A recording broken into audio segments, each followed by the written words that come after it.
Welcome back, everybody, to Quake Pro League Week 13. I am 40 Lions, and you can't get rid of me. Today, Lethal joins me. Lethal, it's been a minute. How are you? Not too bad, man. Not too bad, man. You know, it's not a bad thing having you here constantly on the pod. I don't know about that. Who complain? Who complain? But no, it's always good to be back here. Some great matches as usual, and look forward to it. Yeah, it's been a minute, so why don't we go back in time like we usually do. 2 weeks ago was the last time we were here all together enjoying the frags, and we have a little recap video to take a look at. A lot of action, Lethal. Sparty versus RAISY, and it got a little crazy. I mean, it was pretty one-sided, but Sparty kind of showing the world time and time again that he can get oh so close, and sometimes he can get oh so frustrated. Yeah, he certainly could. RAISY definitely put up all the stops here to make Sparty's life a complete and utter misery, which was a bit of a shame because there were times where Sparty was playing really well, sometimes he weren't. But the problem is against someone like RAISY, where he's almost at his peak performance heading into QuakeCon in just a couple of months' time. But for Sparty, he wasn't having the greatest of parties, was he, here, Philly? No, not really the party that you would want if you're a Sparty fan or Sparty himself. But RAISY, I mean, just looking ever so sharp, just pushing him off the map, throwing himself off because he's just such a gentleman. But yeah, quite the game. And then we had a bit of a team kill. dramiS versus CNZ. We're going to see a little bit of them later, but this one kind of broke defense's heart, I think. But someone had to come out on top, and it was CNZ 3-0, Lethal. Yeah, this was actually a little bit of a shocker in my opinion. But then again, CNZ has been performing a lot better over the past couple of weeks, or a few weeks rather, compared to what we've seen previously. It did defeat maxter 2-1 last in a couple of weeks ago. It's now continuing with that trend just to try and at least get as high on the leaderboard as possible. But a 3-0 over dramiS is definitely not something to shake upon. I'd probably say it's almost an upset considering how CNZ was performing before. And dramiS obviously had that amazing or just incredible start at the start of the season here. But it's a little bit of a shame, but Kilson versus psygib, I think you can predict, even not watching this, who won this bout. How dare you? But yeah, it was a little one-sided, a little rough for psygib. He is having a rough season, but we are going to see him later today as well. And it's not going to get any easier. He's going to follow up against RAISY. But yeah, Kilson, this was the Kilson show here. A little bit of brilliance from psygib here and there, but just not enough to take down one of our champions that haven't raised the belt previously. This was the match that surprised me a little bit. I kind of feel like every time Nosfer and maxter go head-to-head, Nosfer is like the kryptonite of maxter. Always defeats him 3-0 every single time, but I'm not 100%, but I feel like for maxter, this is the first time he actually defeated Nosfer, especially in the Pro League season. Not just this season alone, but overall since Pro League actually began here. So it's nice to see maxter finally be able to fight up against his nemesis in that region and be able to take down Nosfer there. Yeah, big shouts to maxter overcoming his endgame boss. And then, speaking of endgame boss, we had two of them, Wenger versus Rafa. Big set between these two, but Wenger's going to want this one back. Rafa took this one to 3-0, showing the world that he's still got it, regardless of what you say. Wenger, again, gotta hit the books and practice a little bit more as we get closer and closer to the finals. But there is your total recap from 2 weeks ago, week 12.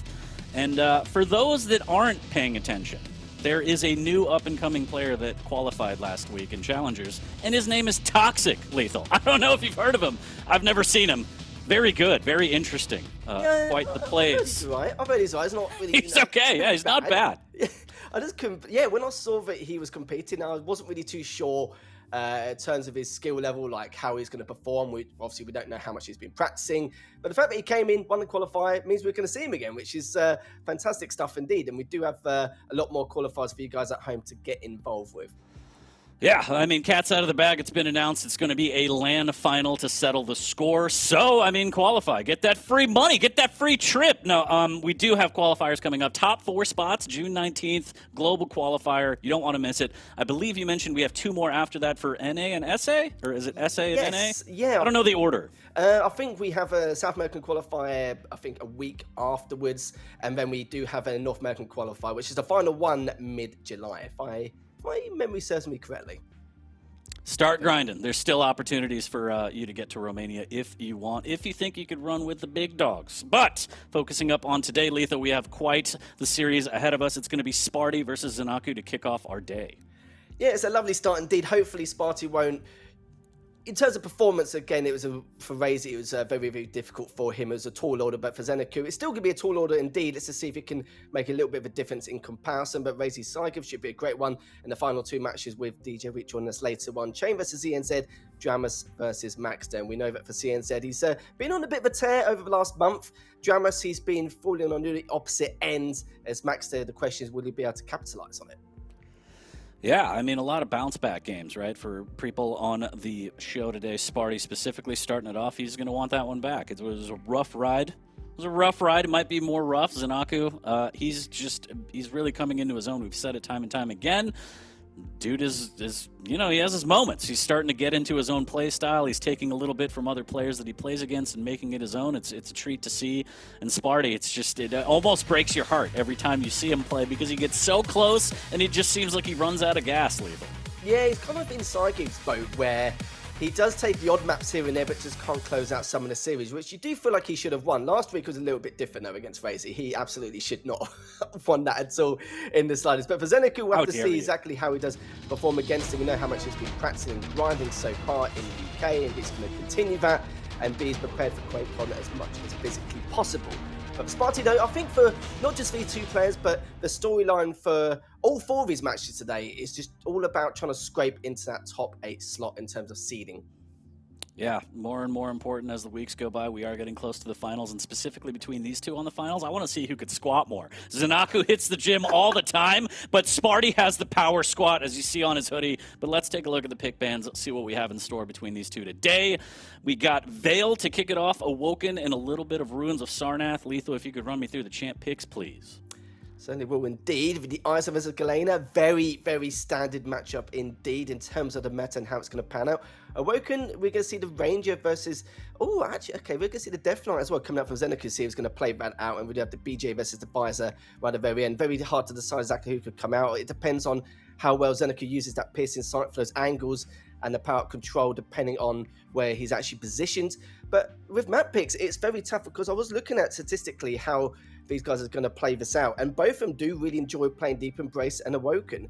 And ZenAku is actually decided to ban Deep Embrace. Maybe he feels like Sparty could be a little bit more comfortable in it compared to him, so I decided just to throw that away entirely. But I kind of feel like ZenAku should be pretty damn happy with the map picks anyway. He's got Awoken. Ruins is not too shabby either, as outside of Deep Embrace and Awoken, he is quite good on Ruins anyway, again, depending on the champion picks. But Visor should be able to suit him here. It all depends on how Sparty will do on Vale at the start. So, predictions, Lethal. As always, my favorite part of the show. Who do you think is going to take this first set to kick off week 13 of the Quake Pro League? Okay, I think ZenAku should 3-0 this. Considering how I saw Sparty play last week, or sorry, a couple of weeks ago against RAISY, it's very tough because Sparty, there's days where he performs really well, really solid, but can't close out the series, and there's other days where he just doesn't outright. But ZenAku is still continuing to train really hard. I do feel like 2 out of 3 maps is heavily in his favor, even though Sparty is also quite good on Awoken, but ZenAku just feels like he could perform just a little bit better. But I kind of feel like if Sparty doesn't take map 1, it should be a 3-0 in favor of ZenAku. But what about Fair you, enough. I was going to say fair enough. It is important to note that every single map has a railgun in play, and Sparty can be insane with the railgun. So if he pops off and starts hitting these shots that he has no business hitting, I could see it going his way. But overall, I'd say probably ZenAku 2-1. A little more measured play style coming out from ZenAku. And big shouts to chat, absolutely ripping him apart for the photo. I think I saw DK, like big head mode and GoldenEye in chat. You are all ruthless. But looking at the predictions, about 59% in favor of ZenAku, at least for map number 1. So pretty even, all things considered. We have seen some one-sided predictions. This doesn't seem to be one of them. So again, if I had to guess, I'd say probably 2-1 to ZenAku. He's been grinding. He's been playing a lot lately. And I think he has what it takes to take this over Sparty, but I don't think it's going to be easy. Because Sparty just has the ability to just hop on a server and just string together some rails that are pretty absurd, Lethal. Yeah, indeed. And with Awoken and Ruins, I do feel like maybe in terms of prediction, it may be a little bit more one-sided for ZenAku. I think we can agree that Vale is the standing point here for Sparty, if he can make or break this matchup. But if he takes Vale, then of course he may have at least a decent chance in order to go through maps 2 and 3, because he's also very good on Awoken. It's still one of his best maps. But ZenAku, he had a choice here to either take down Deep Embrace or Awoken. But it's like I said before, statistically, it has been 2 of his best maps going into it. They have been banned quite a lot for him, which is, of course, a little bit frustrating. But at least that way, he's now got at least Awoken and Ruins as to fall back on. That's kind of why I'm more heavily thinking it could be a 3-0. It all depends on this first map. Sparty can take it, but you never know. The sky's the limit, really, for him. But if ZenAku, if he does take the first one, then that's why I could have feel like it could be a clean sweep. I mean, regardless of who wins and takes this one, we all lose because there was no keel in the pick, so shame on both the players. You know how I feel about it, Lethal, but we are working on getting into the first map. Sorry, just technical difficulties. My feet, because I keep standing, I'm just kicking things. It's a mess. It's awful. It's all, you could blame it all on me. Just get a chair, mate. Just get a chair. It's all right. I can't. I have to lose 178 pounds, which is what, like 75 kilos or something? I don't know. Before something like that. I go by stones, so I wouldn't know if it's kilos or not. So. Oh, yeah, okay. Like 75 stones. I don't even know. 75 stones, 2 rocks, whatever it is. I don't know. I'm not good at math, so I can't time the items in this game. But we will get into it shortly. Chat, thanks for hanging in there. And yeah, it's going to be a good day. Bit short. I know people in chat are like, only 4 games. It's 4 games are better than nothing. Stop it. You get what you get and you don't get upset. But we will have wheat for the 2 featured matches as well. And I know the defense is pretty happy because it's like a Dragonborn esports featured day today, as both players from Dragonborn will be, you know, in the featured matches. We got CNZ versus Chain, and then dramiS versus maxter. Should be good ones. And let me see. I see chatting happening. Hold on. Yeah, it's going to be important for, like I said, for all these players. They're getting ready. Because if they get a top 8 seed, I don't know, of course, how it's going to work at QuakeCon with how the bracket's going to play out and double elimination, etc. with 24 players. I assume maybe whoever gets a top 8 seed gets a bye into winners' second round. So that could be, or could play a huge part just due to the fact that some of the players from Challengers are pretty damn good. And of course, we all talked about Tox. There's a few others there, Strong Sage as well, another up-and-comer who've been looking to prove himself for such a long time, been heavily grinding. And of course, Click's R&B, we've seen that British player as well. He's also been grinding like never before, and he's been steadily improving as we've seen in Challenges. He could be another potential to qualify. So some of these names looking to at least make a name for himself, at least try and make an impact. So top 8 seed could be important to maybe try and avoid that upset. Sure, yeah, you don't really want to go into the unknown on LAN. I'm sure a lot of people are doing the research on the VODs and stuff like that for the up-and-coming players. But for now, enough about Challengers, Lethal. Let's get into the Pro League. This is going to be map number 1 between Sparty and ZenAku. We are live for week 13 on Vale, and we're starting off on Sparty. Sparty's playing is quite slow. See what mischief ZenAku's going to be up to. We'll find him in that rail room. Hasn't used the turret as of yet, and the mega's been delayed heavily. It just depends on, I think he's just trying to at least get an indicator of how far away ZenAku is, so he doesn't hear that mega pickup. So of course ZenAku's not going to know the timing of that. And just biding his time once more. Still got the high ground, still got high advantage. Had to tank that first rail, trying to get a few shots here and there with that tri-bolt. Heavy is still up, but once again, like I mentioned before, ZenAku does not know when that mega's going to appear. Dealt with Timmy nicely. So battle of Timmy versus Totems here. Sparty just waiting on the high ground, trying to figure out exactly where Zen might peek from.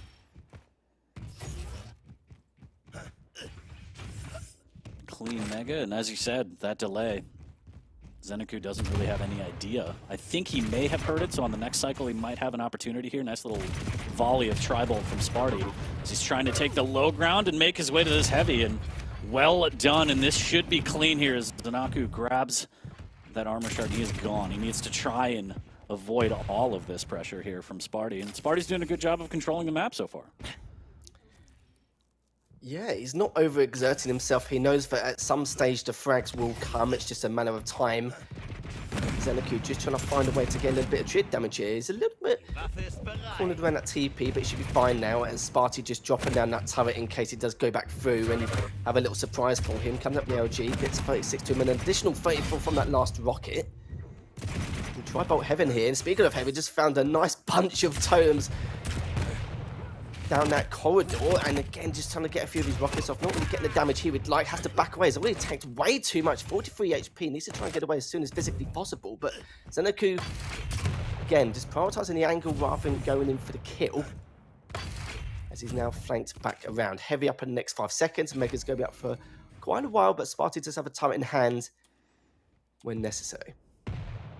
Sparty needs more rockets. I'm going to re-up As yeah, really nice play there from Zen. Just a series of tickles with the LG, but enough to push Sparty off, and now he's stuck.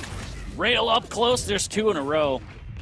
And that's kind of the Sparty factor right there. A lot of rockets from below, a little bit of damage, but the Mega will go to Zen, and now the problem for Sparty is staying alive on the cross. 13 HP after the rail from Zen. Can he make it? A little bit of a tickle, 20 HP, and there it is, the machine gun to close it. ZenAku will open up this game and put the first frag on the board at just shy of 3 minutes. Yeah, it's a little bit of time. It's not something you normally see on Vale with a scoreline of 1-0 after just 3 minutes. And already going straight and try and make it a second. Not yet. Looking to see if he's going up that rail jump pad, which he will not. ZenAku now is going to pick up the Megas. Very heavily stacked. And once again, just biding his time. He's playing this right. He's got the angles, he's got the height advantage, he's got everything he needs. It's just a matter of how Sparty's going to try and approach this here. Good damage already coming up from ZenAku. Just using those totems there, just put them at the top. Oh, Sparty's so close to being cleaned up from those totems, but it should get cleaned up anyway, even after the amount of damage taken by those rockets from Sparty previously.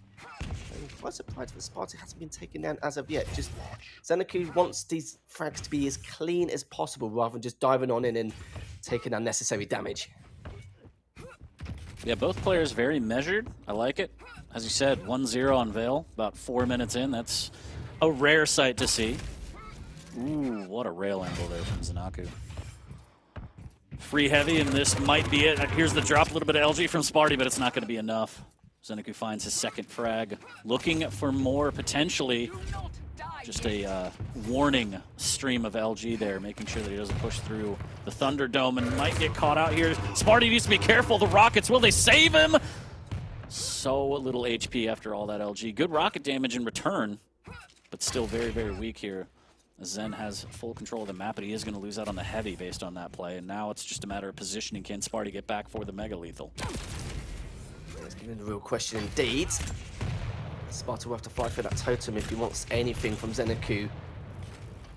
On top of that tribal area. Oh, nice little rail there coming up from Sparty. Still throwing up those totems, just trying to bait him out. But look at this, Sparty just standing his ground and hitting some top-notch rails here. ZenAku isn't available as of yet. Does manage to get away. Looking very good in terms of his ammo management throughout the entirety of this matchup. But Sparty knows that he can still take his time and play patiently. And still got 5 minutes left. Only down by 2. Now using that try-mark to see if he can tickle him a little bit more here. But instead tries to hit the rail, misses. Hits the second one at least. But still isn't going to charge in willy-nilly as of yet. As Sparty does back up. Goes on top Mega, picks one up. Heavy's going up the next 5 seconds, and this is going to be very important for both these players to change the way this game's been playing so far. Ooh, big rocket. Zen very risky there, risking it all as Sparty can't land the rail he needs. He's shooting 72% lethal. He's not utilizing it a ton, only 8 from 11, but not bad. As he will force Zen back to the low ground. He should be able to claim this Mega, but Zen flying through after the tri-bolt on the rail. Surely he can't contest it now as he wanted to try. You saw the glimpse, and oh no! The combo!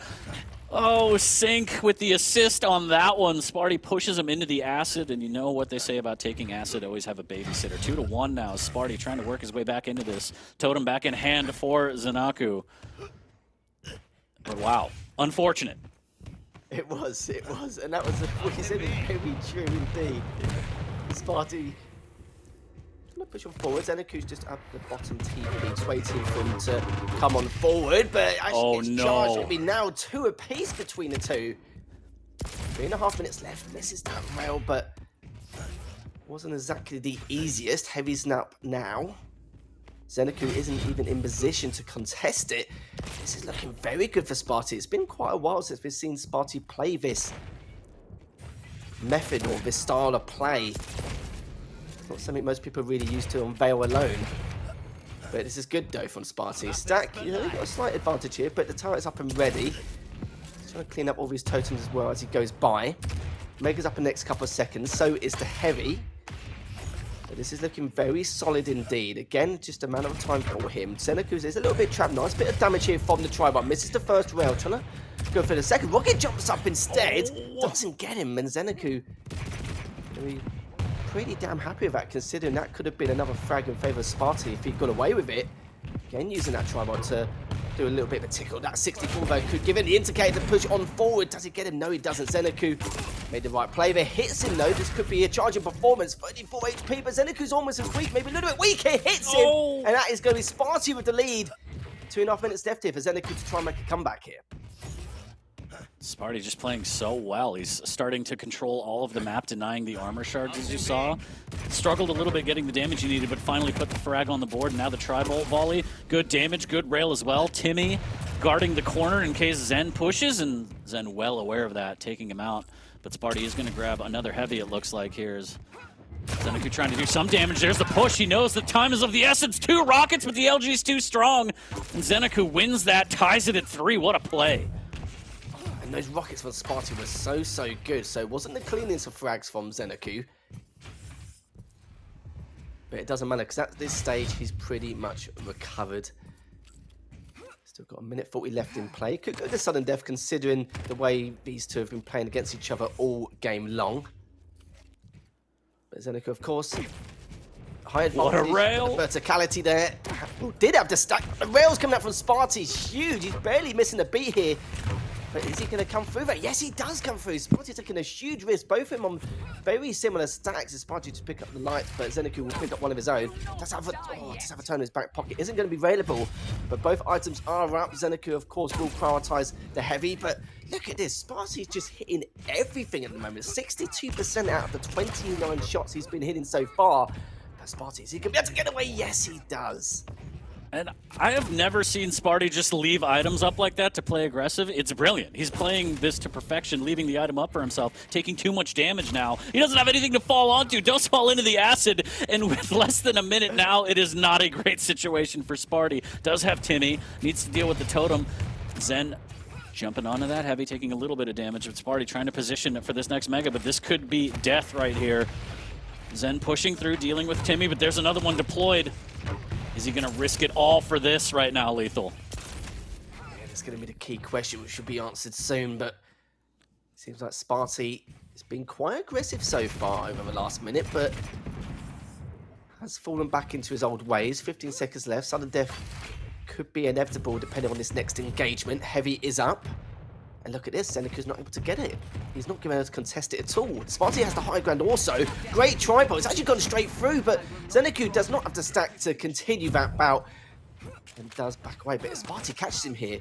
This could be huge. Finds him, knows that he's trapped in that rail room. It just depends in terms of a decision tree where ZenAku wants to try and go and approach, but it's only taking a lot of damage from that last rocket. Sparty, again, not showing that characteristic where he'll just continue the aggression. Has backed away. Does actually flank around, but finds out that ZenAku has got away for the time being. Sparty, look at the stack advantage out here. A little bit worried for ZenAku at the moment, 40, but depends on how much chip damage he can do before he can re-engage.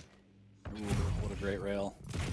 ZenAku has to escape through the low ground, and Sparty tracking his prey. This could be it. There's the Timmy turret. There's the rocket. Surely he can't get away from this. One more rocket. Can he find the rail? And he does! Picks him out of the sky, and Sparty puts up map number 1 in the sudden death.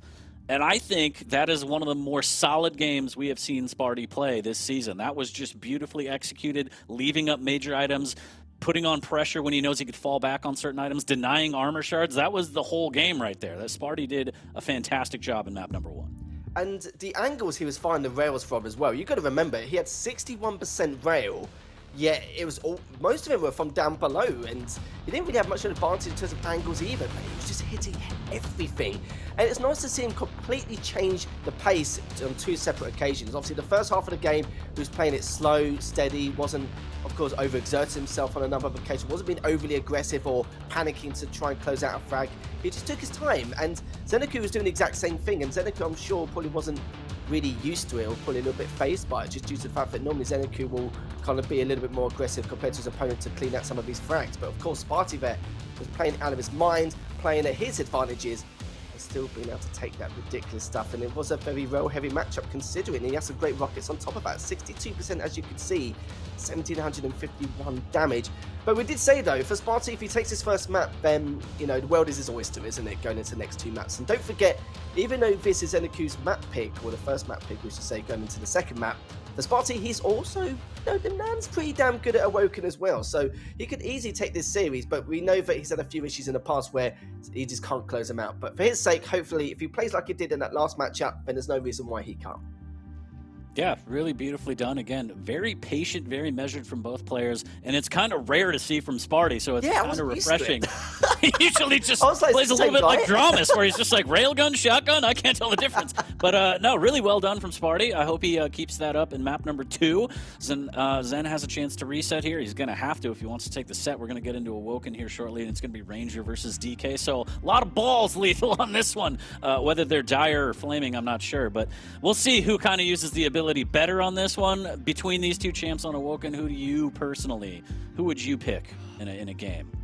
Map 7, going into it, let's say you could pick a champ before every map. Who are you going with, Ranger or DK on Awoken?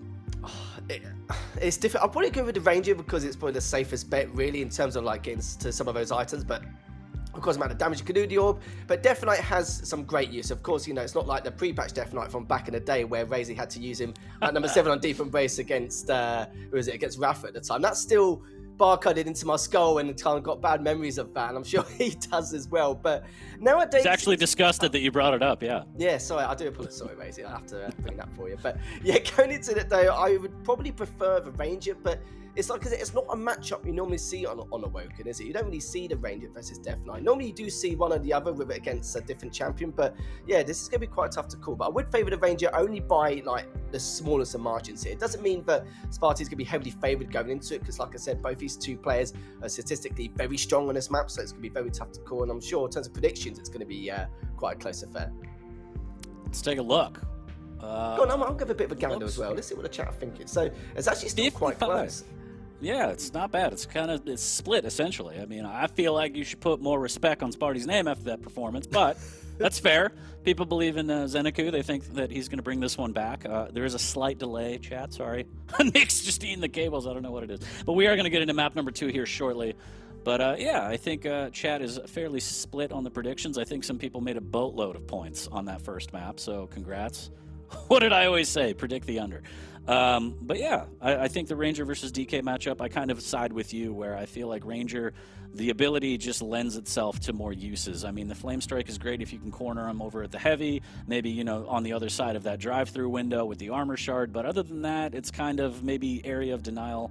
Maybe some burst damage T-Con, but I feel like the Dire Orb, you can just get up close and personal with a shotgun. We all know how the players love the shotgun.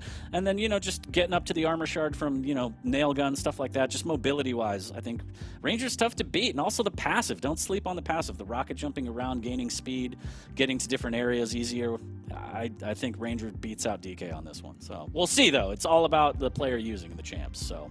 Yeah, exactly. Either way. Orb, you've got the damage. Of course, you can close out the frag, so you can get to the items a lot quicker, or at least through, like I said, the armor shard to heavy. And there's a lot of little things here and there. And of course, like I said, the passive ability. A lot of these players rocket jump here, then absolutely everywhere on Awoken. And for Sparty, I think it kind of suits his aggressive nature. Not like we saw it at all in that last match. We didn't see barely any of that. We saw it once for like probably about 30 seconds if we're lucky. But I'm hoping we see a little bit more of that coming out from him, because this will definitely suit his style of play here going into the Awoken, as we are going to be starting off from ZenAku's POV to see if he can claw his way back. Currently down 0-1 in the series, looking to see if he can create that reverse sweep already with a good first rail with that stack advantage here. Now going to continue on with that, of course, getting the weaponry in his arsenal. Let's see if ZenAku can bring this one back and tie us at 1. The pastas are strong in the chat today. Lethal. Lovely. Always love to see it here. Zen down below knows that Sparty's somewhere, and Sparty has to be careful not to get floated off the edge. Good tri-bolt, though, all things considered. A little bit more through the drive-through window, and we saw in map number 1 Sparty using the tri-bolt very, very well as well. So is this a new Sparty, maybe? It could be. It really could be. Or it could be a one-day wonder. I'm not really too sure at this point. Oh, okay. So he used to hope to go for the light, but it gets taken, or almost taken down anyway. As now he has gone orb for quite a while, 25 seconds, of course, he's going to be prioritizing those hourglasses. ZenAku did have an indicator, a read of where he was, but that tri-bolt definitely confirmed it. Just a matter if he wants to rocket jump up and seal the deal, but decides not to. Oh, what a great direct as well. So ZenAku, top mid control. Could be a matter of time, depends how aggressive he is approaching Sparty. This should be it, just missing out on the opportunity there. But the orb used again to grab that armor shard. I believe ZenAku heard that, and he still has Flame Strike as well, and he's been dealing so much damage. We saw the Hundo Rocket, we saw a lot of rails, decent damage there, but returned well from Sparty to keep him off his back. So far, seems to be in the favor of ZenAku here. So he's dealing big early damage. 4 heavies in his name, only 1 mega. But just looking for that opening frag. Just can't get the damage he needs to open this one up yet, Lethal. It's been a little bit unfortunate at the moment. Sparty been doing a good job just keeping his distance. A decent amount of range also. ZenAku hasn't got a full-on read on where Sparty could be. Sparty just playing it very slow again. It must be quite annoying for ZenAku, considering this is the style of play he normally plays, but now someone's mirroring exactly what he normally does. He now needs to try and adapt to the best of his ability. But so far, so good here for ZenAku. Even though he hasn't got a frag to his name as of yet, just keeping up with the item control. Already got 8 items to the 2 of Sparty. And people are wondering, or probably wondering, why is Sparty not pushed up yet? Why is he not really gone for these items or even attempted to contest it? It's because he hasn't done any chip damage. That was a good bit of chip, speak of the devil, as he's now pushing on back. And now he can the opportunity to contest it. But in terms of verticality, ZenAku has a huge advantage here. Even though Sparty does come up, but gets... or just does absorb that last rail, does back away once more. Did try and go for the mega just a little bit too early, but if ZenAku didn't hit that rail, then Sparty would have been able to stand his ground and at least do a little bit more damage onto ZenAku, but it's just not going to happen. Heavy up in the next couple of seconds. And like I said before, ZenAku, huge stack, just a matter of how and when he's going to get this first frag. Yeah, this is pretty absurd right now. I mean, we always talk about the difference between defensive and passive, and Sparty is virtually not seen on the map. Not even really showing up to do a lot of damage on these majors. You saw the tribal volley right there, but he's taking a rail on his escape, and it's only a matter of time before he gets planted, and maybe that one, a little bit of a shoulder peek there. Zen easily grabs this mega, and he's just running the map, but somehow Sparty still surviving, and I don't understand how this is happening, and Sparty turns it around with the Dire Orb! That's unbelievable, and Sparty's coming in again. It was trying to... or ZenAku are trying to contest for that heavy, but a little bit too late here. ZenAku is trying to survive. Oh, the 64 is going to give him the indicator to try and push it on forward. Will he be able to? Yes, he does. Sparty with a 2-0 lead. Do you know what? I like the new Sparty here for you. This is incredible. This is a Sparty that, it's been a minute since we've seen this. Both players extremely weak here, but Sparty has the hot hand, and he gets another one. 3-0 in the blink of an eye. This is Sparty. So he is. Oh, lovely direct as well. Oh my god. Straight in with the flame strike. Survives. Got all the weapons in his arsenal again. Sparty going straight on forward. Hits him with the rail. Is he going to go for the second? But he hits the 77. He's going to orb up onto the top mid to get away. But he's actually baiting him to think that he was running off. Mega is still up. 4-1 in favor of Sparty here. And I still can't go over that first frag. ZenAku, for him, sadly, he had the much bigger stack, but still came out on top, hits the first round again, looking for the second as he's going for the heavy, does get him, so at least that way it's kind of a little bit of waste for ZenAku now. Still on the hunt, still on the chase here, and I love how Sparty's playing. It's just got that nice balance, that offensive and defensive balance here, just to throw ZenAku off a little bit. And that good Sparty. This is the Sparty in lower bracket that, you know, took Rafa to the final map here. Zen takes another rail, and he's just hanging out too long, a little bit too early on the mega, and Sparty capitalizes 5-1, and his rail is just absolutely heating up. 11 for 17, 64%. And now with his newfound playstyle of, you know, being defensive and attacking at the right time, this Sparty seems unstoppable right now, Yeah, she's coming up from both of them. Oh, he does hit the rails. ZenAku's in a world of trouble, but so with the flame strike. Does have the bubble, but then again, will he be able to survive? So, yes, he does. Tries to fire a cheeky rocket through the gap to see if he can at least get a little bit of damage once he's waiting for that mega, but not going to happen. Hits the first rail vote. ZenAku's still going to go for it. Tried to go for the heavy, which I'm a little bit surprised about. Maybe he's shooting for he's just going to rocket jump up as soon as he picks up anyway, just to burn it and go for the next frag. But Sparty's looking so good. Even whips out the rail here. Almost. Oh, no, is he going to go? Oh, very close. Just a pixel for Sparty to try and hit, but does not hit it in the end. Sparty just tried to hold top mid. Still being very aggressive considering the amount of HP he has. He's only on 38, but ZenAku has a stack to play with. Only has 3 minutes and 40 left on the clock. I kind of feel like ZenAku's playing a little bit too passive for my liking, especially when he had the stack advantage for the majority of the start of his game and in the previous map. But maybe he's just trying to figure out what Sparty's up to. Just missing out on the rail angle. Chasing him through. There it is. Nice rail and the chase down. Should come out. Sparty doing a good job of keeping distance and making it difficult on Zen. Big rocket as well. Zen does land the rail. There's the rocket jump and what a cutoff. ZenAku says absolutely not. That stops now. Puts his second frag on the board with 3 minutes left. That's exactly what he needed. Skips over that rocket. Now he's powering through the telly. Decent rocket damage around the corner. Nice rail and Sparty's very weak. And this is a ZenAku we should have saw really right at the very start of this game.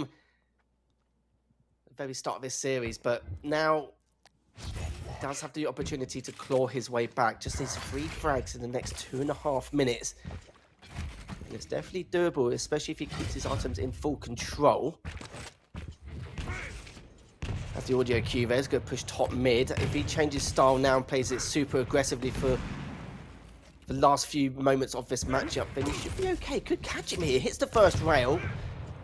Sparty actually goes for the light in the end. He's going to be able to get away. He does, but it doesn't even go for the TP. He actually goes all the way round. Still gets away. The question is, though, could Sparty continue from getting away for the next couple of minutes? I'm not really too sure, but with the orb in hand and the hourglasses in check, he might be able to.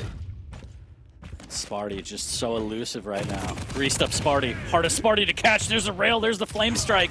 Zen trying to throw anything he can. Sparty's way needs that damage, but he can't find the angle. Might be able to. Machine gun Sparty around the corner. 50 HP. Hanging on for dear life. Just trying to make this as taxing as possible on the time left. Oh, when he tries to steal that mega, but dies on the way out. And now Zen with a huge opportunity to tie this up.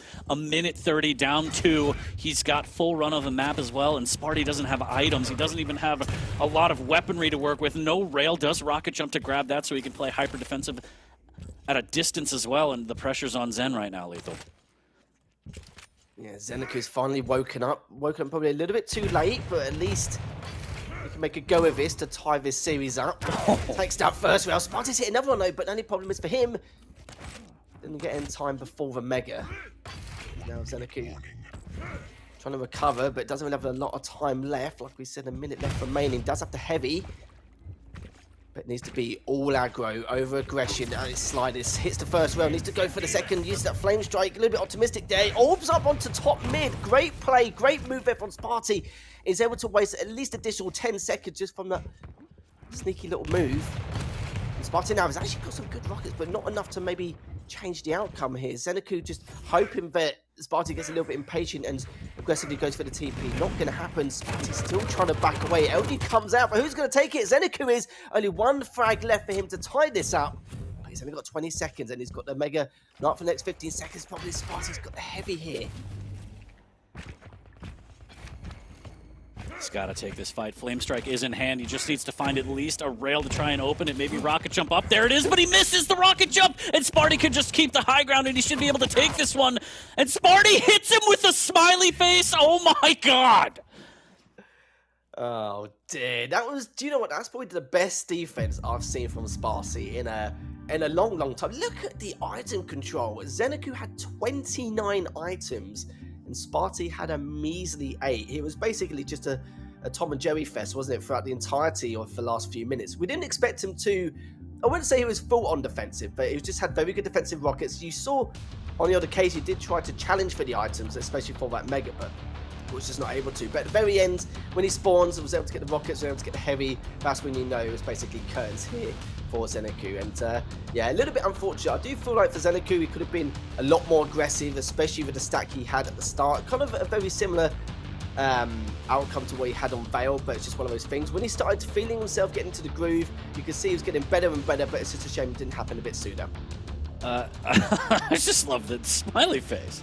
Sparty hit him with the smiley at the end, Lethal. 7-5 as we take a look at the stats, and you're absolutely right. That's got to be frustrating for ZenAku. Unfortunate for him, but this is by far the best we've seen Sparty play as a full package this season so far. And if you're a Sparty fan, you hope he keeps it up. 2 maps in the bag, looking for a clean sweep. Flea, if you're out there, I don't know how often that happens with Sparty, but please chime in if you can. But yeah, quite the performance to start off the day. Sparty is having quite the party.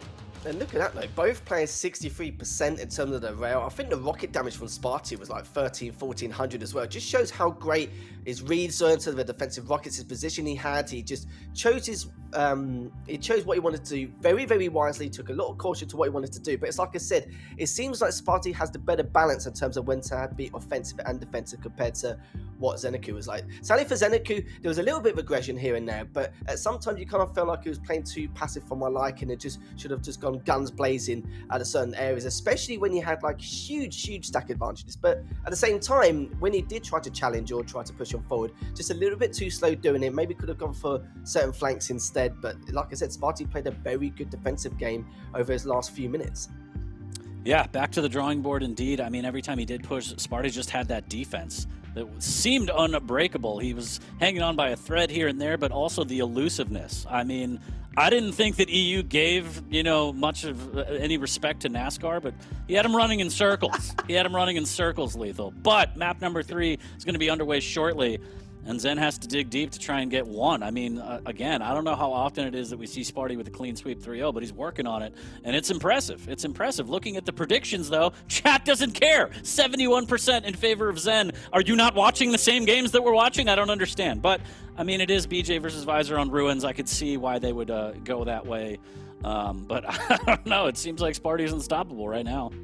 Yeah, it seems like that. And look, yeah, I'm a little bit surprised with the prediction, but I think in terms of the champion picks, Visor versus BJ, absolutely, yeah. Visor should have not a huge advantage, but advantage enough to really be a real nuisance, sort of falling on the backside of Sparty, especially if he plays defensive again on those last few moments. But it's strange because ZenAku, I kind of feel like the way he should win this third map now, he's kind of felt his groove. You can see he's playing a lot better in that second half, but it's kind of because he was forced to play that aggressively because of him having that 5 frag deficit, and that's one deficit you do not want, especially on a map like Awoken with the multiple ways you could get away. And of course with the ore playing a huge part, you saw Sparty make good use of it again and again, not just damage but in terms of being able to get away. But for the BJ, you know, we've seen it on the odd occasion here in On Ruins, not enough to really be able to slide in his favor. Okay, maybe again he could help himself out going for the items or challenging him with the LG or maybe with the rails, depending on the circumstances. But if Sparty continues playing the way he's playing, then no reason why I can't take map number 3 either. But for ZenAku though, I think a lot of people with the channel points are just literally double or nothing at this point, or triple or nothing, I don't know. Yeah, somebody mentioned that it was essentially someone's just dropping 250K on predictions for Zen, and that's what's kind of just making the balance go like that immediately. So now it's a little more even now that more people are getting the predictions in, 42% to 58, still in favor of ZenAku, but it's been that way for the first 2 maps, and you know, people are just ride or die ZenAku. So, and I keep switching the way I say it, and I'm not going to stop. My brain is still trying to comprehend how to pronounce his name. So I'm just going to start saying Zen Lethal because I can't read and it's really difficult for me. I'm glad that you called me out. Thank you. Yeah, that's fine. I'm in the same boat. So they pair us together. Production's always in our ear like, read it. I can't. I don't know what to tell you. I'm sorry. PGL, I can't. People can't read. This is unbelievable. it's an awful thing putting us both together. Absolutely awful. I bet it was you who put the 200K points on Zen, I bet. See, I've started saying Zen now. See, I'm not, but I can't. That's insider trading, and I don't do that, Lethal, okay? zero channel points predicted ever. Yeah, exactly. Always predict the under. But we are going to get into map number 3. The players are loaded. ZenAku needed a bit of a breather on that one, and who can blame him as Sparty again working on a 3-0 to start off our Week 13 here at the Quake Pro League. Can Sparty do it? We'll find out in 10 short minutes as we're going to start off on his POV on Ruins. Let's have a gander to see how Sparty's going to start things. Already pushing across, but ZenAku gets a nice little round shot straight away. Hits one of his own, but the problem is Sparty is available. As I was saying that though, just managed to recover with BJ's passive, but in the end, takes himself down. You saw the gauntlet come out there from ZenAku to try and finish things up, but it doesn't matter. It was basically just delaying the inevitable whatnot. Look at this, Sparty now missing a lot of his shots. Not the easiest of angles, don't get me wrong, but and the problem is both the Mega and the Heavy's up. He does have a choice, but I don't think he's got really much of a choice now because he stood a little bit too long around that top mid area waiting for him to come out from the Mega. I don't think he was too sure whether he dropped down or actually went top mid. But even then though, still playing this quite aggressively. But I like this from ZenAku now. This is much better from what we saw compared to the first 2 maps. Yeah, definitely the start. Ooh, okay. Nice combo there as well. A little bit of LG into rail, and Sparty not happy. Not happy about the situation right now. Down 3 early. Dual wield comes out. Can he dance? And he can't dance all day as Zen takes another one. A 3 to -1. And different Sparty? I don't know. We'll see. A lot of time left, Lethal. A lot of time left. Yeah, we would wait for like 2 or 3 minutes for the first frag, but now we're on one of the largest maps in the map pool. Well, suddenly it's technically 4 frags. Unbelievable. It's just, this is purely due to the fact that ZenAku is warm, is ready now.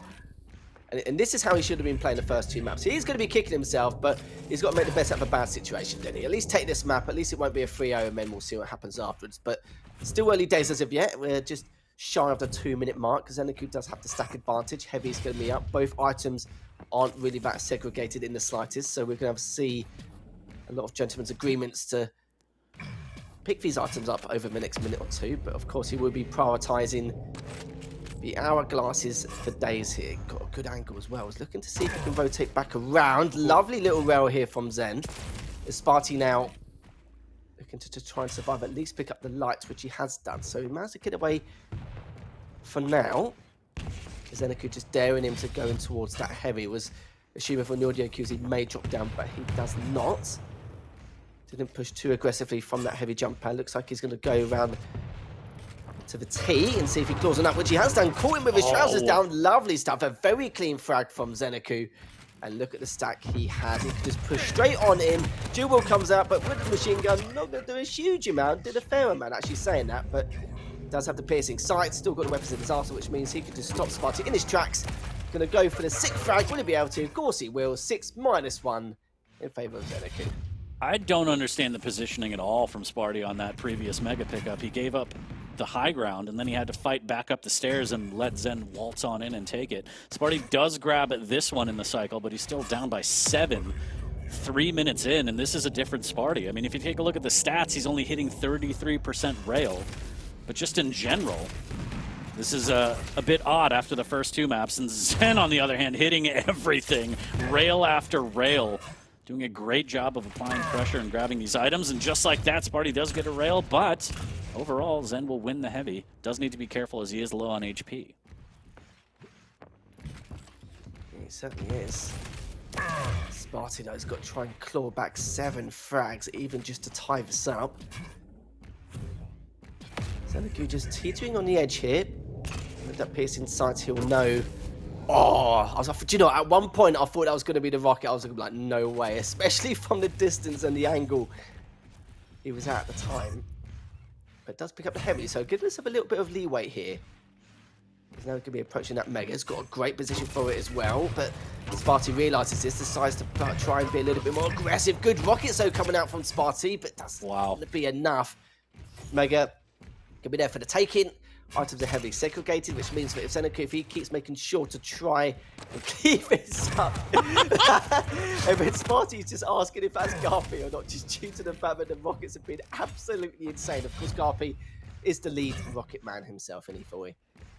Yeah, I feel bad that chat missed that one, but Sparty still down 8.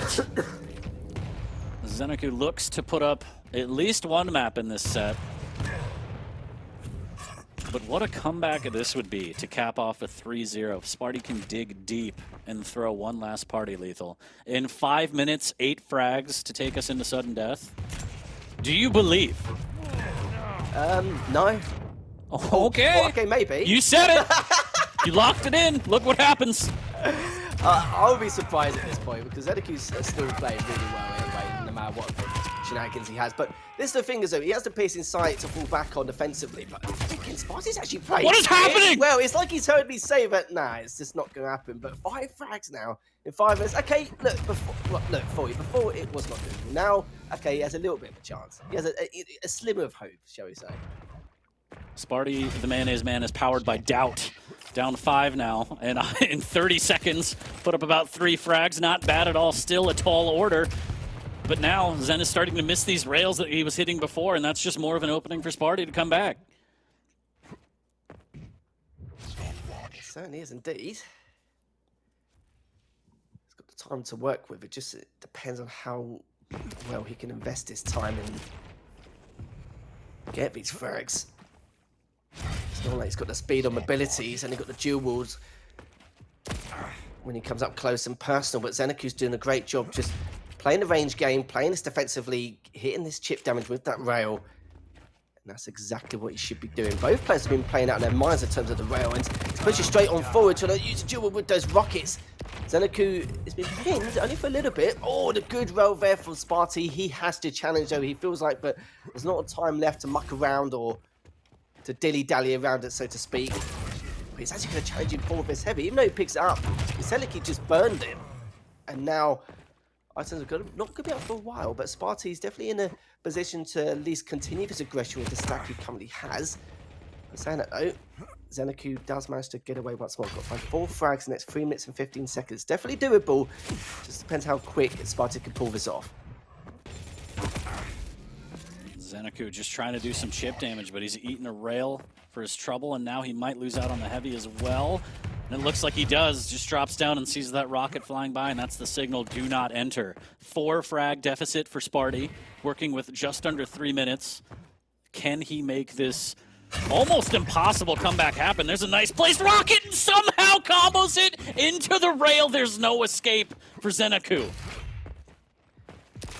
Unbelievable stuff here. Sparty now still has the stack, managed to pick up that mega heavies up in the next couple of seconds. ZenAku realizes fate is going to outstay his welcome, so decides not to continue contesting heavy, but it's definitely right next to him here. He's been caught off guard attack. Lovely rails again from Sparty. 2 more frags now. Definitely heard me earlier. Starting to feel a bit bad considering what we've seen so far. Just playing absolutely out of his skull and just making great reads also. Just trying to catch him here and there. And ZenAku is playing a little bit bare defensively, but the problem is if he's getting caught with this chip here and there and just adding more damage to the tally for Sparty, oh my it's God, not going to work out for him. Is he going to hit this next one? Surely. Which actually coming up. The rocket and does hit him with the rails still here, 40. I should have worn diapers. This is crazy. I think everyone is clinched fully in chat. Less than 2 minutes, he's brought this back. He's looking for the tying frag as ZenAku drops down into the heavy area, trying to escape. Sparty, denying everything on the map, has become a different animal in the last 5 minutes of this one. Does take a rail, but the Mega's right there for the taking. And now Zen has to play this very carefully for the last minute and a half. He cannot give up an 8 frag lead. We just have to talk about the read Sparty's making. It's not even the routes which ZenAku's even taken. He's even been a little bit more unorthodox with a couple of routes over the last couple of minutes, but still Sparty just reading like a book here. Missing a couple of rails now, he's getting closer to all tied up. Picks up a light to save his troubles. Mega's up in the next couple of seconds, waiting to see if ZenAku's going to go for it. He actually decides to back away. Interesting. And oh no. Still trying to get away. Oh, the LG looking good, but still the rail comes out from Sparty. Heavy's up in the next couple of seconds. If he just recovers and continue this is looking so good. Again, it's just the adaptation from Sparty in the second half of this matchup. But who would have thought the fact that Zen was up 7 to -1 or 6 to -1, and Sparty's clawed his way back over the last 4 minutes. Insane stuff here. Could be another sudden death depending on this next mega setup. And this is incredible. He's boxing out for majors. Zen in a bad way right now takes a rail. Sparty has no armor, almost takes another one, but he's going to drop down. This is very dangerous. Both players so weak. Next rail can take it. Sparty retreats up the jump pad for the armor shard. No item up for 15 seconds. Dual wield is alive and well, but no vision for Zen. There's a decent rocket here from Sparty as he's going to try and make his way possibly to this outer shard, and the rail just missing. And we're going into another sudden death. Great rail from ZenAku right there. But Lethal, how have we gotten here? This Sparty in 5 minutes has turned this around. I hope Sparty doesn't tease us with his comeback and then lose. I'm hoping not, but let's see what happens. Does get away. But how long for though? Is he going to assume he's gone for the courtyard? Actually, he decides to prioritize the heavy again. So it looks like ZenAku wants the biggest stack possible before re-engaging with Sparty. But when he's going to go, he has to just go. He can't mess around here. He's already got that first rail. So important. But the problem is, will Zen make the right read? He's still going to stay top mid. It looks like he wants to again. No rockets. But he's trapped in the courtyard. This could be it for Sparty. This could be his last hurrah. But still able to stay alive. Surely not though. Zen's just going to be waiting for a while. Does almost clean that 11 HP. Finally, ZenAku takes him down. Oh, Sparty just teasing us there with an incredible comeback. But for ZenAku, 5 claws his way back. You can see the item control difference there. 23, I think it says 17 to 18. Didn't really catch it. But for Sparty, though, what a comeback. I haven't seen a comeback like that since, I think, since when Ave was coming back against Kilson on the same map, believe it or not, a couple of years ago. That was ridiculous. That was absurd, and in the end, it was just all a tease, Lethal. Yeah. So close, but ZenAku able to maintain composure and say, this is enough, and he ends it. So it will be 2-1. Sparty still takes the series, but Zen's able to put a map up. But wow, what a performance from Sparty. I think everyone should take this as a testament that you should have 2 or 3 spoonfuls of mayonnaise a day so you can grow up and be strong like Sparty. Yeah, I'm definitely going to take you up on that, I think. Yeah, I'm going to completely agree. But yeah, it's just incredible, isn't it? It's just mad how this shaped up, how this happened. 7 to -1, and then still tied up 7-all. On a map like Ruins, where he hasn't even got the mobility or anything, he's just using the BJ, he's only got the dual wood. It's not like he's got piercing sight or can use an aggressive ghost walk or slide here, there, and absolutely everywhere to try to crawl his back. It was just purely due to his raw aim skill, but most importantly, his adaptation in the read he was making. Sparty was just playing it out of his mind, and feel bad for him because of the fact that it could have been a 3-0, and if he changed that way, that would have been a fantastic way to not just end the series, but of course to continue on further into the Pro League in the future weeks, because every win is going to be huge now for all these players, especially Sparty, considering he is at the low end of the table. He is currently 11th, but I'm sure now he's going to pick up a few more placements after that kerfuffle. But yeah, but why on why? Sparty, at least he takes it 2-1 though, that's the main thing. And you got a prediction right, Foley, so actually no, it's the opposite end, so no, none of us, we didn't get any predictions right, sweet, let's just ignore that, forget what I just said. It's great. No, I appreciate you. How dare you? Again, I'm flabbergasted. I'm gobsmacked, as you'd say, at the overall performance of Sparty. It was just end-to-end fantastic play. Even taking it to sudden death, 8 frags down on Ruins. He literally did that in the last 5 minutes of the game, maybe 4.5. It's just absurd. It was a shame that he couldn't put the stamp on it at the very end. You know, Zen able to maintain composure, as we said, and close that out. But wow, just an absolute dominating performance from Sparty, end-to-end, very well played. And just incredible. And that's the kind of Sparty you want to see as we get closer and closer to finals. That is an incredible performance. It certainly was. That was like the old version of Sparty we know and love compared to the first 2 maps. But it worked. And let's be honest here, if you're down 7 to -1 and you've got 5 minutes left, there's not really much else you can do. You can't play hyper methodical and then assume that the kill is going to come to you. No, then absolutely not, because ZenAku's going to play the exact same game. He's got piercing sight. You're pretty much done for. But yeah, Sparty was flirting with the idea of that comeback, but just teased us in the end. How dare you? But in the end, it was a great show nonetheless, and nice to see Sparty get a nice little W on the board. Yeah, not a bad way to start the day for Week 13 here, but we're going to take a quick break, and when we come back, we will have a RAISY versus psygib. Don't go anywhere.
Welcome back to the Quake Pro League, Week 13.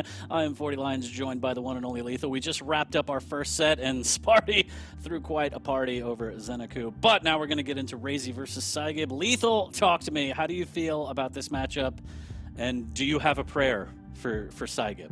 I do, and I'm glad you said that because I started praying for him before the series even begun here. So it's going to be a tough nut to crack, isn't it, for him? For RAISY, though, this is going to be him looking to try and add another 3-0 to the tally if he can, just to try and get higher up onto that leaderboard. I believe for RAISY right now, he's actually still quite up. He's still actually currently third, but what's quite funny is the fact that he's going 5-5. So, of course, he does bleed and does give other people a chance to try and get ISC going into it here, but it doesn't change the fact that it does depend on the picks and bans, which we'll see later on, because this is going to be quite huge for psygib. I'm sure there's a couple maps in particular which we'll talk about where he'll want to try and avoid like the absolute plague here for you. But for psygib, it's going to be trouble, huge trouble. I mean, it's a tall order. I mean, I'm not going to sugarcoat it. I got love from my boys from the Americas, but he's dead last. He's dead last. And in that position, I feel like most of the pressure's actually off of you, because everyone kind of like us dickheads on the booth are like, he's not going to win. So pressure's off. You have nothing to prove. You should go into this, and I know he will, trying his all. And if anything, it's a storyline of, oh my God, he just beat RAISY. But as you said, I think the pick bans are going to play into that, and let's take a look at those if we have those available. So we're going to start off on Corrupted Keep, then a little bit of Awoken, and then we're going to end on Ruins. So a little bit of a mirror from set number 1, save for map 1.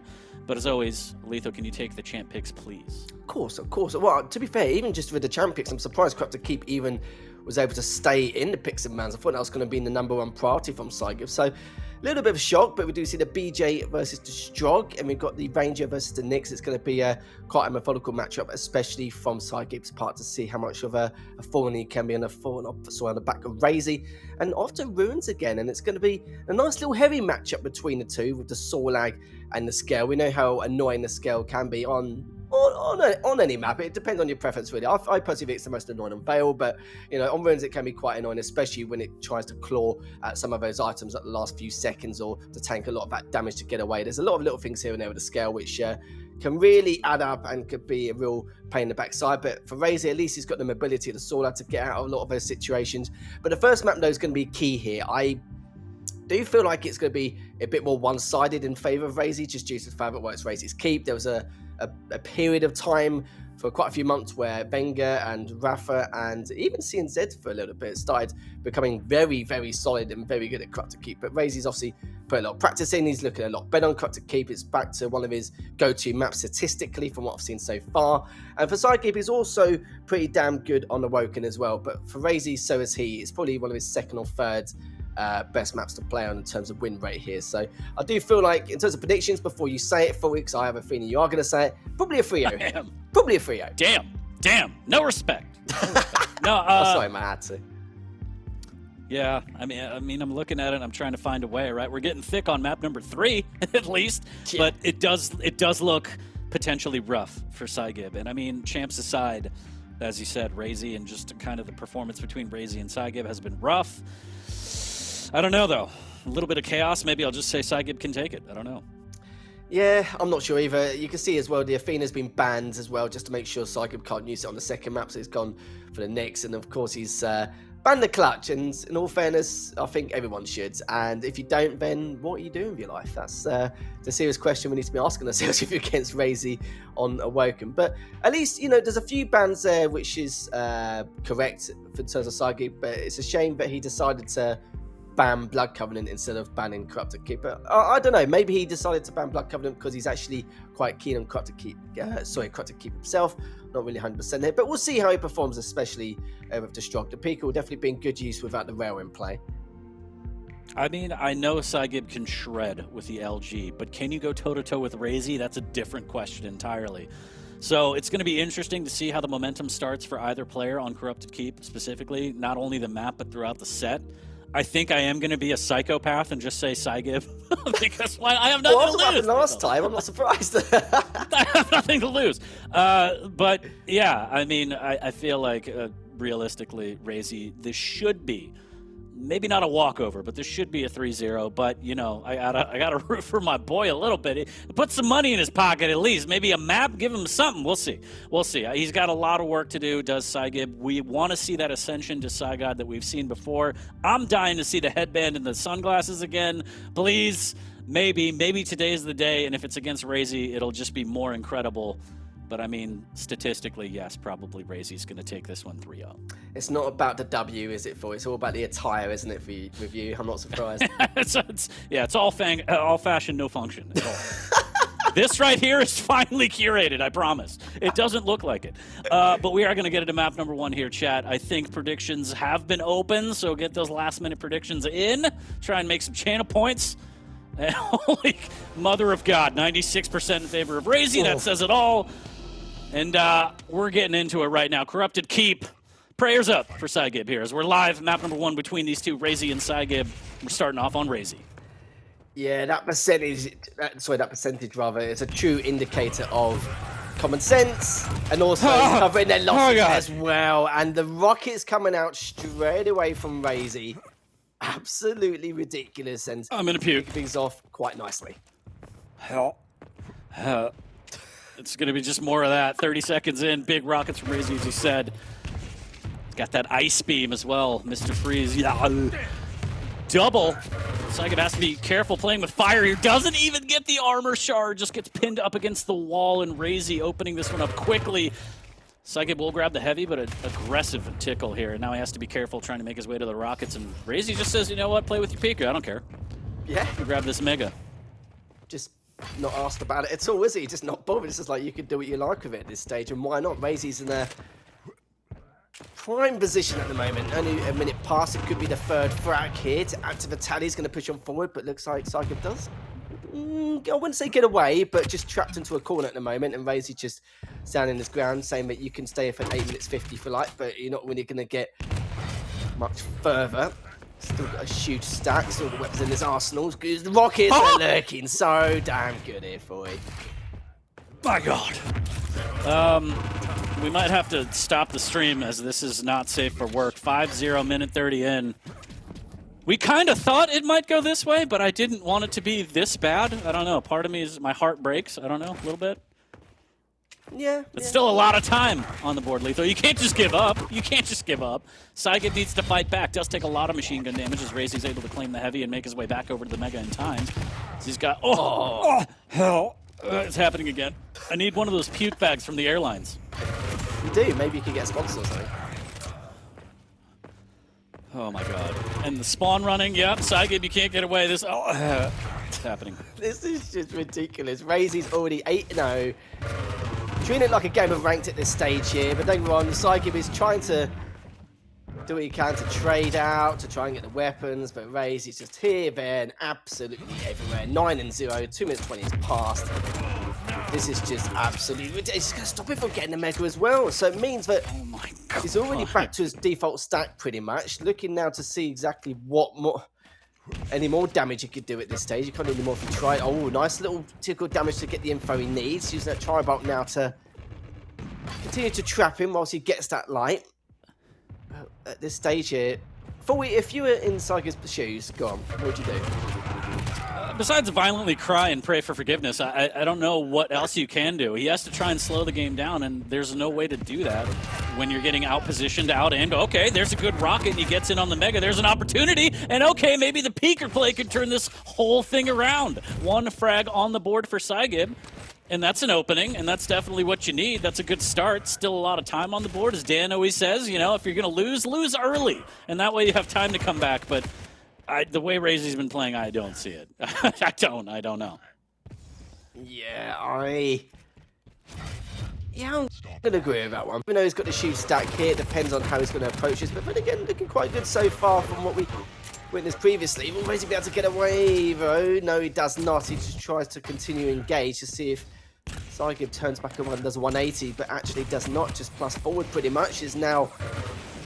psygib, I'm not going to lie though, even though psygib is at a real bad deficit, his LG's also been looking sublime compared to what I was assuming was going to happen. I thought his aim would be a little off considering the amount of frags he's trying to claw his way back from, but no, his aim skill's still pretty damn strong, especially to tracking of that LG, but bits going to help him get his, you know, his moment here to shine and try and come back. I don't know, but I'm not saying no because I said that about Spartan. Look what happened.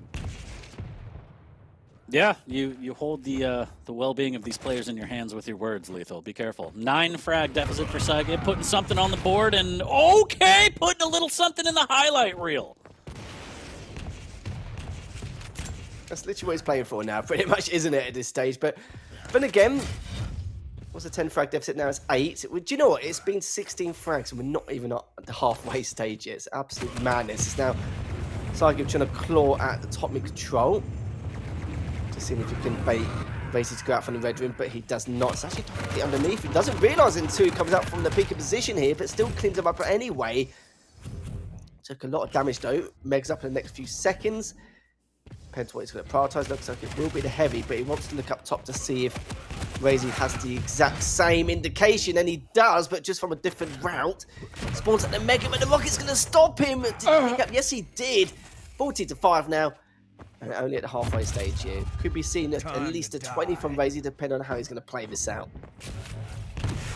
psygib putting some on the board, but he's just getting the brunt of it. RAISY almost looks like he's taking out some aggression, but if you look at the camera, he's just hanging out. It's just another day in the office for RAISY. Just hanging out on Corrupted Keep, having a good time here as the rockets rain down from psygib. Gets pushed through, almost telefragged, but the LG will be enough. And oh, look, there's a Mega. So RAISY just keeping the items on rotation, being right place, right time. And it's a little brutal. It's not as brutal as it was when we started, but still, I mean, psygib trying to make some stuff happen right here. Big peeker plays from psygib. But that tickle, just taking him down. He was too early on the heavy anyway, and Lethal, I feel like this is kind of what we thought was going to happen a little bit. Yeah. Just a skosh. Yeah, it was basically what we predicted. It's nice we actually predicted something right for once. That last series was just, we'll pretend it never happened. 3 minutes 45 left.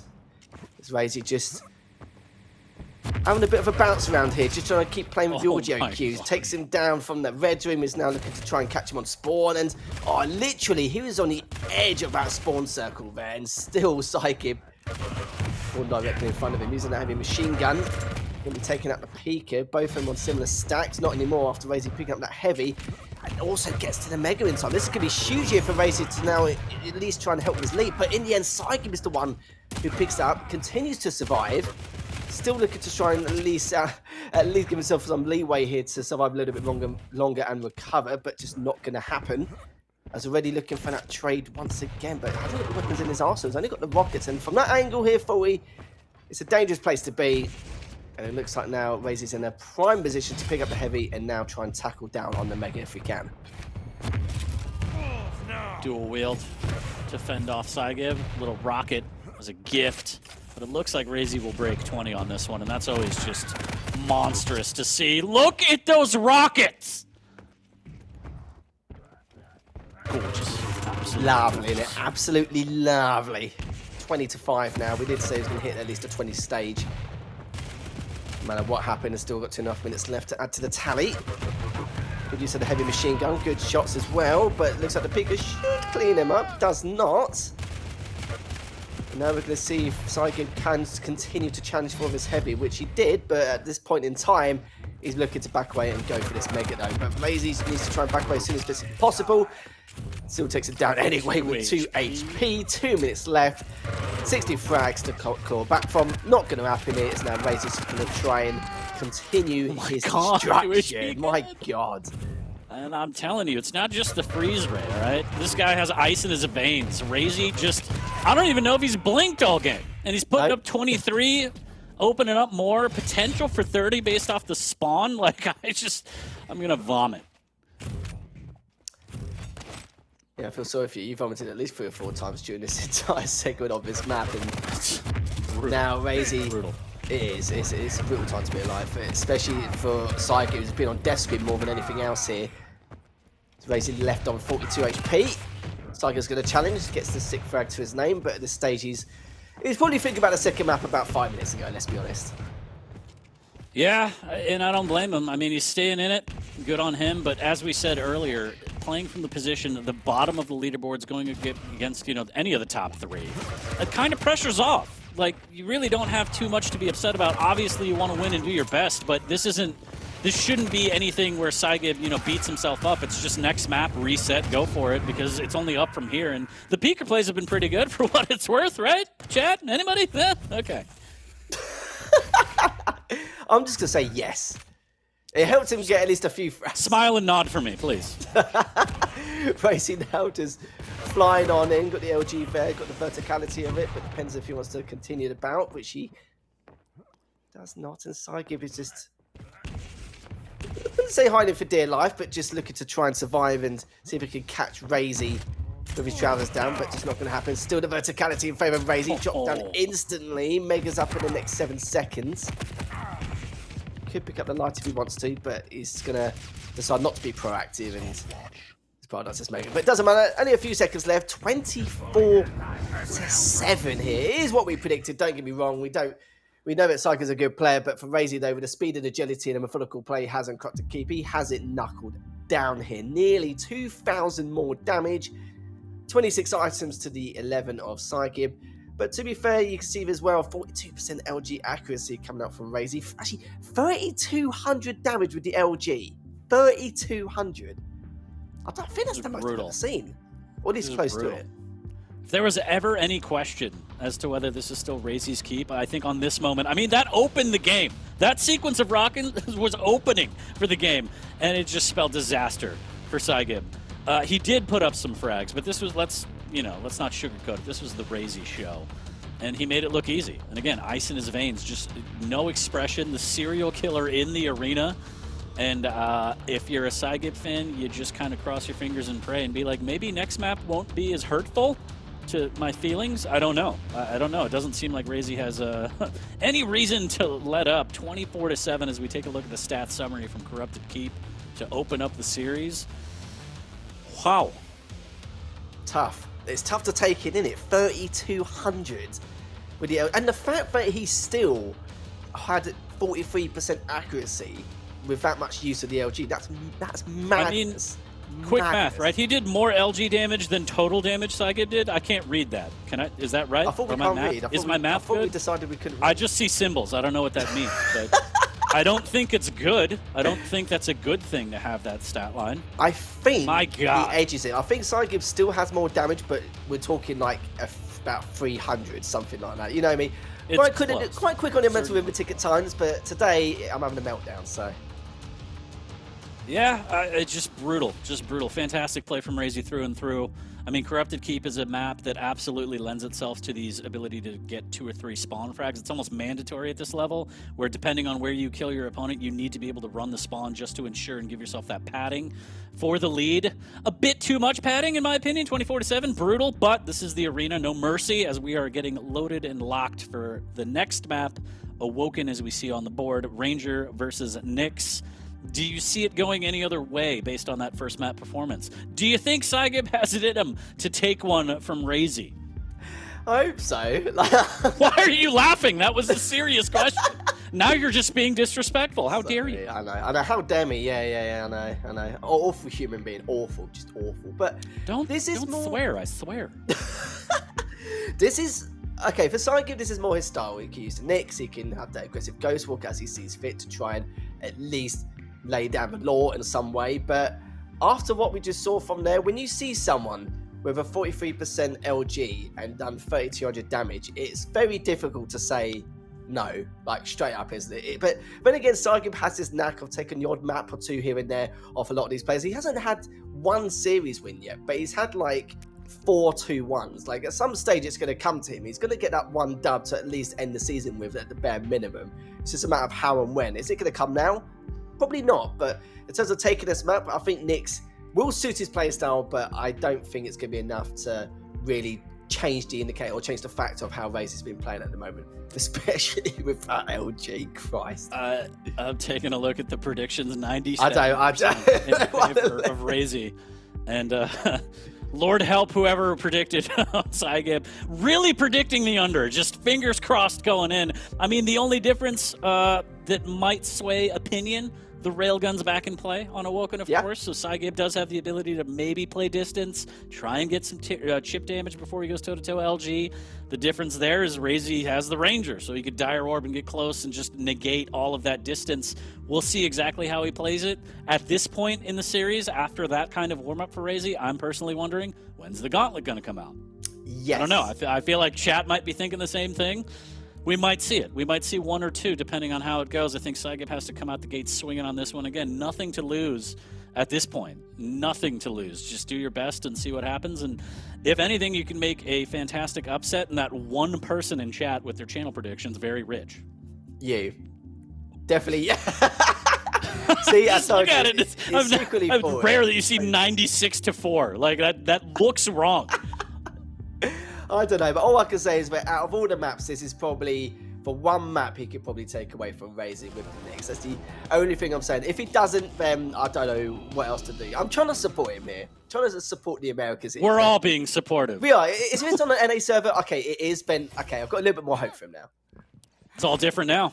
Different ballgame here as we're live on map number 2. psygib on that Nyx with the Tri-Bolt already taking a rail, doing good damage with that Tri-Bolt, all things considered, but needs to be very careful. Again, that Dire Orb can absolutely melt you after an initial rail or rocket, and RAISY is not afraid to throw those balls around here. It's 30 seconds in after a skirmish, not a lot to go off of. Invis here as psygib setting up a sneaky.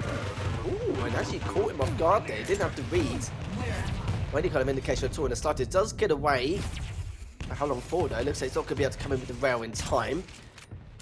psygib does get the Mega, so just going to have a little recovery process here, but also at the same time decide if RAISY's going to play peekaboo at one of these angles from the telly or the Tri-Bolt, which is not going to happen, as RAISY had the same game plan. He's going to try and get away. But for psygib, just managed to make it onto that rail jump out. Knows that RAISY's direct underneath and has the verticality here, has the advantage to try and push him away from this heavy, or at least try and do a fair amount, but he probably feels like now he's going to outstay his welcome. If he picks up heavy, he can obviously just rocket jump up and try and seal that first frag, but good first rail. Very, very important for him to now to try and challenge for the heavy, as RAISY did delay it by quite a large margin, but psygib has picked up on that. So already leaps and bounds better than CK. Okay, if you're on Team psygib, this is fantastic. This is what you want to see. Nice measured play. Good defense to keep RAISY out as psygib making his way to the T-Con. Has that full natural stack, looking for a little bit more here as the Mega's going to be the next item. And psygib just trying to figure out exactly where RAISY's going to go. Does have the Ghost Walk. The panic button is alive and well if he needs it. I think he heard a step. He might take a peek here, and there's a good rail. Potential for another good rocket here as he moonwalks his way onto the heavy, and this is an opportunity. Lethal through the telly. Oh, and RAISY with the flick! What in the hell was that? Oh, do you know what? I was prepared to say psygib's got this one with a nice little lead to start things off, but as if RAISY 180'd and flicked him and predicted that he was actually going to come behind him as well. But then again, who else wouldn't, aggressively ghost walk and chase that? I think 9 times out of 10 most people would, but I think 1 out of 10 we would assume it would have 180 flicked that rail. Unbelievable stuff here from RAISY, and it's a nice little way to start this map off as well. As psygib's gonna not be too pleased about that, but also in the back of his mind, he's gonna be thinking to himself, "What do I have to do to kill this guy?" I just can't believe it. I just can't believe it. What a way to open this game. RAISY with the flick frag on psygib. Had him dead to rights. Just couldn't finish it. And that's just the RAISY factor. It doesn't matter if you think you have him dead to rights. It's not over till it's over, according to the serial killer in the arena. There's the Dire Orb, there's the rocket. Forces out the Ghost Walk as he casually falls back onto that heavy. RAISY, you can tell, trying to assert dominance here. Does take a rail, but again, has an armor shard to work with to apply more pressure. Nice little jump there, but good read from psygib to cut off with the rockets. But wow, what a first frag. Absolutely incredible from RAISY. And it's reading RAISY's emotions as well. Like, if anyone hit that shot, most people would be highly, in terms of momentum and morale, they'll be on a high, a huge high, if anything. And he's just gone back to normal, just calm and collected, just choosing how and when to approach certain situations, and it's very interesting to see. You don't really see many players like that. Nice little second frag to add to the tally here for RAISY. Just eats up that light. Mega's up in the next 7 seconds. And now we're going to find out exactly how psygib is going to approach this. Hasn't got any armor to his name as of yet. RAISY has plenty. It's just a matter of how he's going to go about this. But 4 minutes of play, only 2 frags. So you're right though here, Phil. He's looking a lot better as psygib does get away. And he's going to try and at least recuperate from his losses. And saying that though, RAISY's taking a lot of damage and the Mega's still not going to be up for a while. 29 HP. psygib needs to try and get this one, and he does. Good swap over to the LG to be able to take that one and put himself on the board. If RAISY would have gotten out of that one, I would have said that this is already just a bad time. Check-ins. Yeah, psygib able to keep it close, down by 1. There's the Dire Orb. Is he going to go all in on this one? No, it's going to be a distraction, and none of the rockets will land. No damage for RAISY. Very unfortunate there. And on the flip side of the coin, very fortunate for psygib is look at that stack, Lethal. That is a thick Nyx right now. On the hunt as the Dire Orb is down as well for RAISY. So big opportunity here. There's the LG, and there's a rocket for your trouble, and a rail trying to get through the doorway, and now it's turned on its head. Oh, that was not what psygib was hoping for, and I don't think he expected him to repeat with that rail either. Such a crucial rail as well. Just halfway to the second map. psygib though still has the stack advantage here. Mega's not going to be up for a while, so he can easily just push on forwards and try to clear with the LG. Oh, RAISY just manages to get away. The only problem is, though, is he going to even bother to contest it? No, he will not. And I like that from psygib, just still holding top mid, even though Mega is up, just to see if he can catch RAISY. Oh, good rail as well. And he's actually using that ghost wall. Is he even going to try? Oh, he barely missed that, and he may have been able to that second frag to his name. Not going to happen though. 4 minutes left here, fully. Both shots from players Rocket and Rail almost connecting. And this is a very, very close game. Less than 4 minutes here. psygib doing a very good job of keeping this close. Only trailing by 1. Prime position to try and take this into a sudden death or perhaps take the lead before the time hits 10. But he's got to start getting some more item control here. And this next heavy might be big. It needs to be careful. Is he going to drop on this? From this position, RAISY is just so strong. We've seen so many players floated by that LG, and instead he takes the fight to him. There's a Ghost Walk, 24 HP for RAISY, and now RAISY in a bad way here. 49 after the pickup, but can psygib find the damage? He finds the items he wants. 98. Oh no, the rails from RAISY! Why? Lethal, please. What an angle to hit him from as well. psygib was assuming he was going to get him from the jump pad, which he was not. Still, the heavy's up next couple of seconds. RAISY just making sure that psygib has no way of coming back in this matchup at all in the slightest. As the rockets come from psygib, didn't really do enough damage to turn the tide. Mega's up the next couple of seconds. It's in that choke point. No, it could be trouble here. Using that ghost walk to try and get away. And using the orb as well, tries to catch it. Makes a fantastic read, but doesn't get that full frag. But still though, psygib, sorry, does have a couple minutes left on the clock to try and win this back. It's keeping control of the hourglasses really well. Is to continue that chip damage also. And see if it does get those 2 frags to tie things up and maybe even takes the sudden death. There's still a chance. RAISY looking to close this one out early here and just add to the body count. Ghost Walk comes out.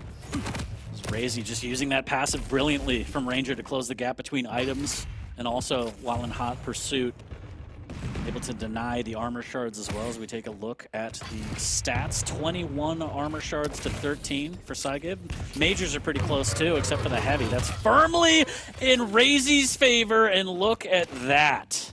What a play. Just catches psygib completely off guard right behind him. 11 heavies for RAISY, 4 for psygib.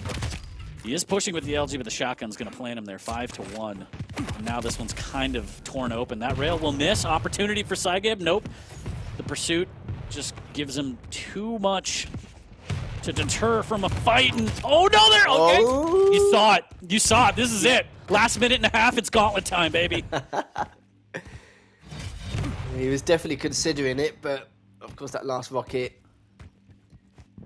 put a stop to that, or a hold to it rather, depending on what happens in the next map as well as the end of this one.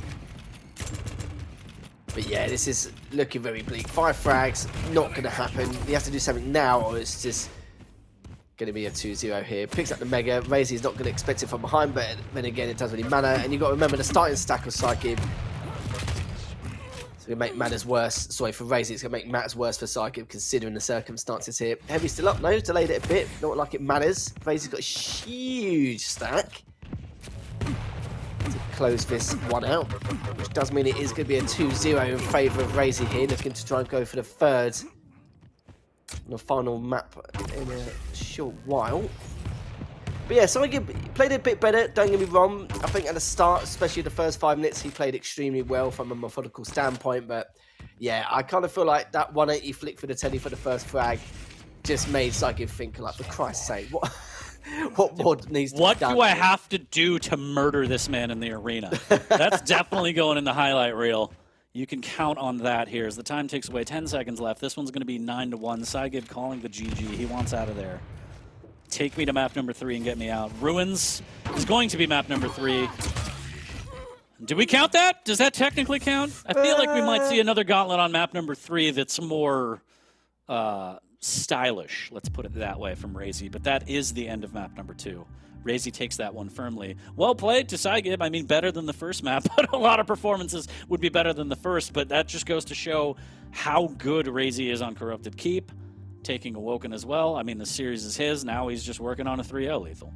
Yeah, I just missed it as well. I was looking at the item control and everything. I think like RAISY had like, I don't know, like 24, 25, and like psygib has something like 11. But psygib did have 500 more damage. He did have more map presence. He was able to do really well during the first 6 or 7 minutes. But then that was it. It was game over. RAISY just rolled all over him. But it's like that for a lot of opponents, isn't it? You're down by 5 or 6 frags. You have to just be overly aggressive and make some, you know, silly errors in order to try and get away with a few frags, just to try and claw the way back and tie things up. It happens. It happens to, you know, all these players. So it's not like he was playing stupid. It was just the fact that he had absolutely no choice. But going to a third map though, it's like I said, psygib has had a lot of 2-1s. I don't know if he can maybe get at least one frag to his name to help himself seeding wise leading into Quake Con. You can see their 39% rail on the Knicks, not too shabby there, 1,081 damage. But it's like I said though, psygib, there's a little bit of life in him. He's had 500 more damage, he's got more map presence, so we'll see what he can do on this next map. I believe it's on Ruins?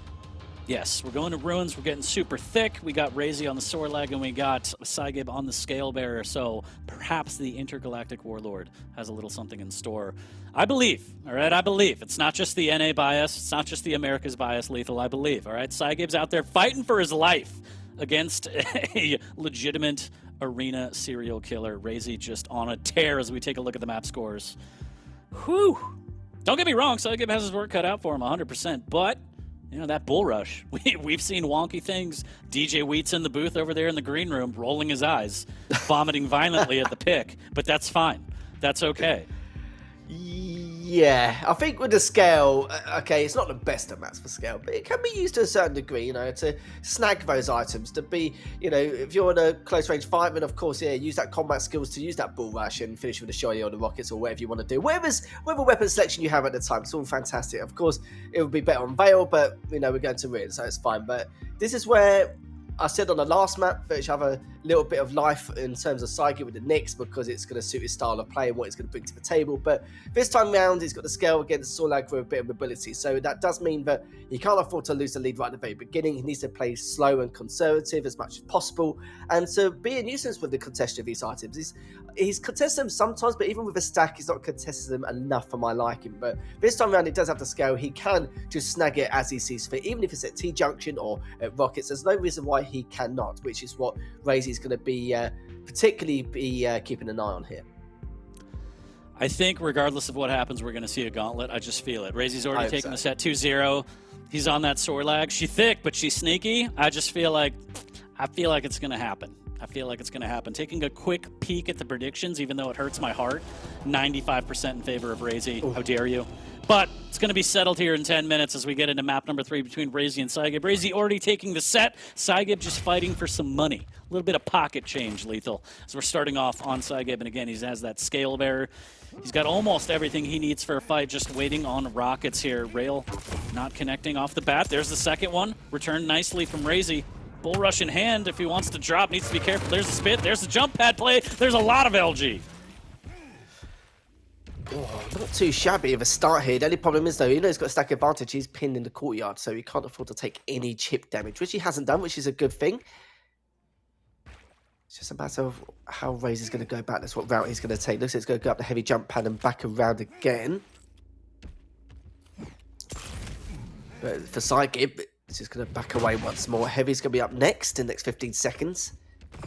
And the question will be, is psygib actually going to challenge for this heavy at some point? If he does have the stack advantage going into it, could use the LG, but the spit has been very effective for him. And the rail, which means for RAISY, it's going to be the first frag for him from the acid spit.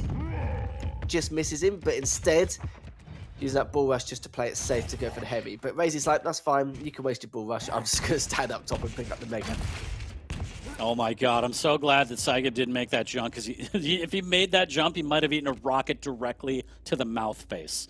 RAISY taking the lead at 1, letting the spit do the work for him.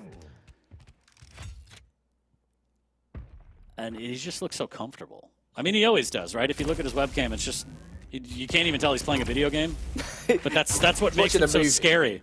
Yeah, oh dude, 2 rails in a row, psygib reeling after that, does grab the heavy, needs to be careful how he paths, and RAISY just able to move around the map so fluidly, no problem. Look at that, even a little backwards, just a little style, why not? Oh no, psygib gets caught out.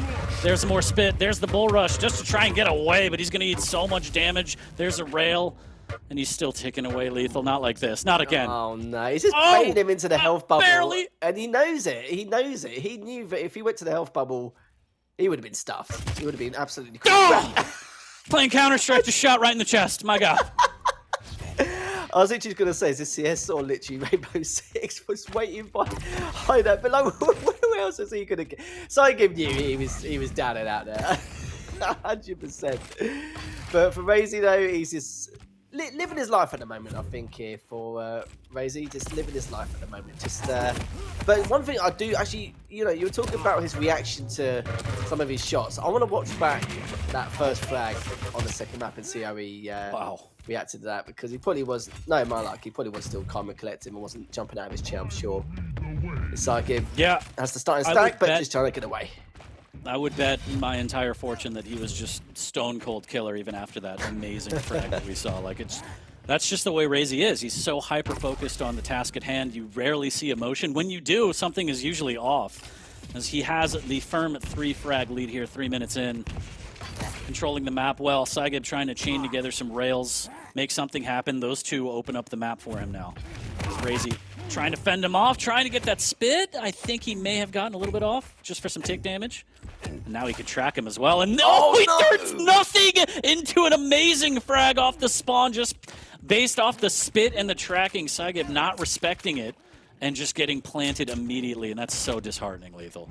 Oh, he had 2 choices. They need to go towards the health bubble and stop, obviously, the bleeding. But the problem is, he knew that if he went back for it, RAISY's got an angle with the rail, hasn't he? So it's like, yeah, just a little bit unfortunate. It's RAISY now, just biding his time here, waiting for psygib to be far enough away in order. Oh, well, we're going to heavy anyway, but he was trying to delay it so that he can mess up the timings. But psygib does take advantage of that here. Got that light in the courtyard, and he read him like a book straight away. 5-2 now, 3 frag deficit. Favor RAISY. Mega is up in the next 5 seconds, but of course, in terms of weapon selection, RAISY's got a huge advantage with that LG. And psygib knew it here. There was no way he could have fought off that by any means. Does get the mega. Now he's going to try and rotate all the way around here. Nice little stuff here from RAISY. Up 6-2 now. With a nice little spawn rail. Nice little dance from psygib. There's the bull rush just to get away. He just wants to try and create some space. And now he doubles back with the shotgun, and RAISY caught off guard. So psygib putting up some frags, doing a little dance, potentially making some love, and he does with the shaft right there. Grabs another one. He is weak, but the mega should be up. But he can't make it. He does just in time. Can he melt him again? And psygib stringing together some frags, making this interesting, only trailing by 1. Yeah, still needs to recover though, but this would be a good time for it. It would have been a good time for a gauntlet actually for RAISY, but decides to prioritise the machine gun. Obviously, it's not really gauntlet time as of yet. He hasn't really got the lead, and psygib still cleans him up with the starting shotgun.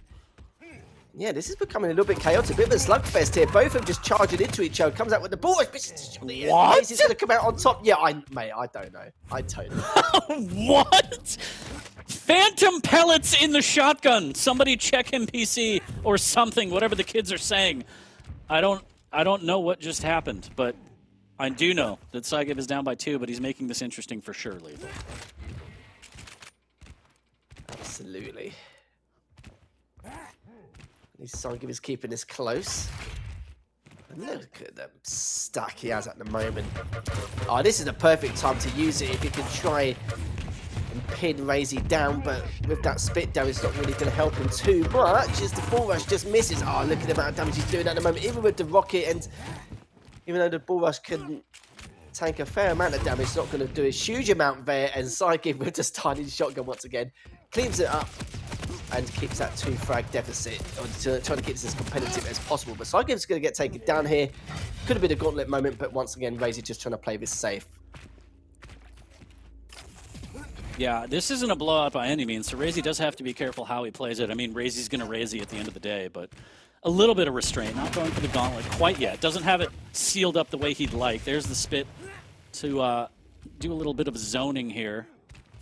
psygib will make his way down to the heavy a little bit early. RAISY actually doubles back, doesn't fall down. Now RAISY should have free reign over this heavy.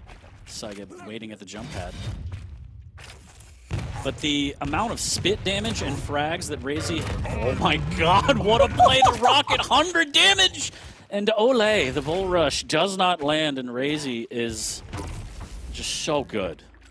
It is such a joy to watch, and now this is it. Yes. This is it, he did it! Hunting his prey, staring him in the eye, saying, you're gonna get gauntleted by me. There's my stamp of approval. Thanks for coming. You know what's funny as well? There was actually 2 other opportunities he could have easily done that instead of using the machine gun, but finally he's managed to do it. Do you know what? I swear, like, he's had more kills as a starting shotgun this game than he has done with anything else so far. He's still bailing on in. He hits him with the first rail. This is the second, but he's done enough damage here to at least circulate the weaponry. Heavy's up in the next 10, but he still, still has a chance. I'm not going to say he's got no chance after the spy situation, but 5 frag deficit, we'll have to see. We've seen crazy comebacks happen before, but on a map this big, I'm not so sure, Lethal. As there's the preemptive spit through the telly. It's going to give him all the tracking that he needs. Good rail there as well from RAISY. Nice rocket jump up, but the LG will push him away, and psygib able to bully his way onto that mega. A little bit of a stare down, all right. I like it. Give it to Evils. 40 now. A little bit of Evils. So 71 HP now. psygib is in a very peculiar situation. He's going to be very weak, looking to try and at least recover, but at some stage he's going to have to play this over aggressively, and sadly for him, take chances which he knew he probably couldn't take in the past, but he's going to have to take these risks. We've got a minute 10 left remaining as RAISY's just dancing around that mega just waiting for it to come up. And I haven't really got any rockets to his name either. Yeah, psygib's pretty much done here at this point. 4 frags, 1 minute left. And yeah, it's just a matter of time really. So RAISY will probably take this 3-0. And don't get me wrong, like psygib did a great job, like just keep this as competitive as possible and just do what he can to try and keep the score close. But now it's just clutch at straws here. psygib trying to stay alive. RAISY's still got such a huge stack. I think he's worried about the next gauntlet coming out. He's even baiting him. And this is just the CSGO roots from RAISY right now, just holding angles, waiting, round the corner. He decides to use the shotgun this time. Personally, I was thinking gauntlet, but that's all right. psygib able to grab the heavy, but now he's just trying to add a little bit more to the body count, but he's not going to be able to take this one. There's just not enough time, Lethal. So RAISY wraps this one. Okay, all right. Really scary. It was really scary for a second there. psygib with the best starting shotgun, like, name a better duos in this map, surely, from what we've seen over the last 10 minutes. But yeah, you're right though, all done and dusted. It's going to be a RAISY 3-0 as we predicted.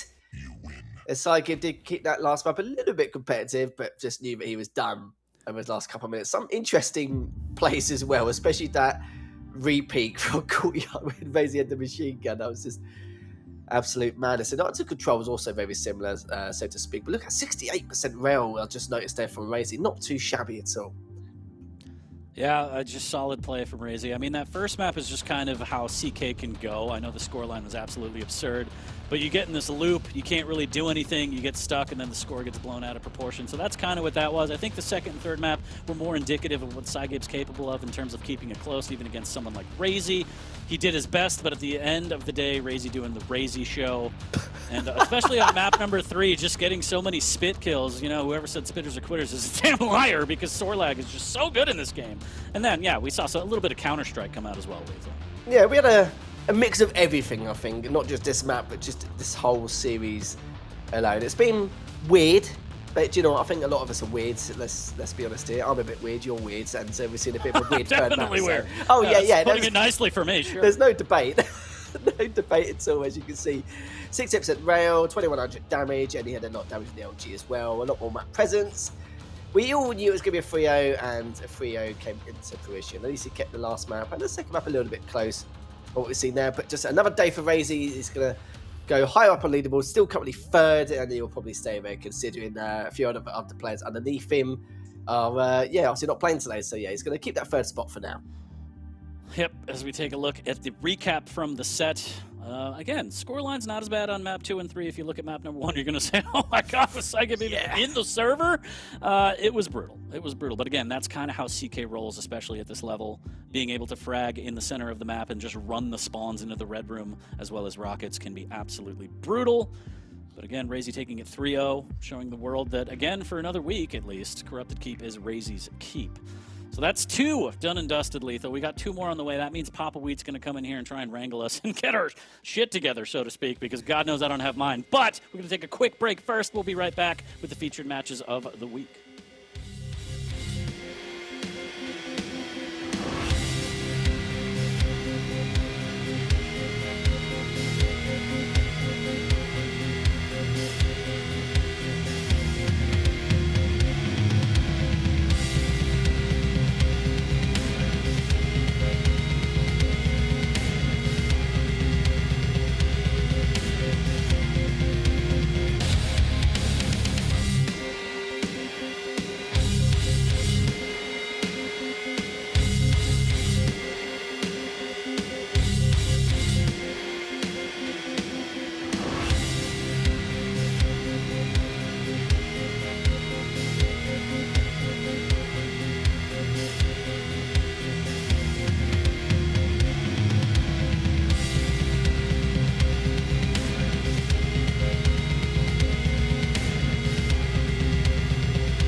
Week 13 of the Quake Pro League is halfway through. That means we have 2 matches left, and they're the featured ones. And Lethal, we're bringing in Papa Wheat. Let's just get right to it. Wheat, it's always a pleasure. Yo, good morning. There What's up? Happy Saturday, everyone. Yeah, the kind of a little shorter day, but happy to be here.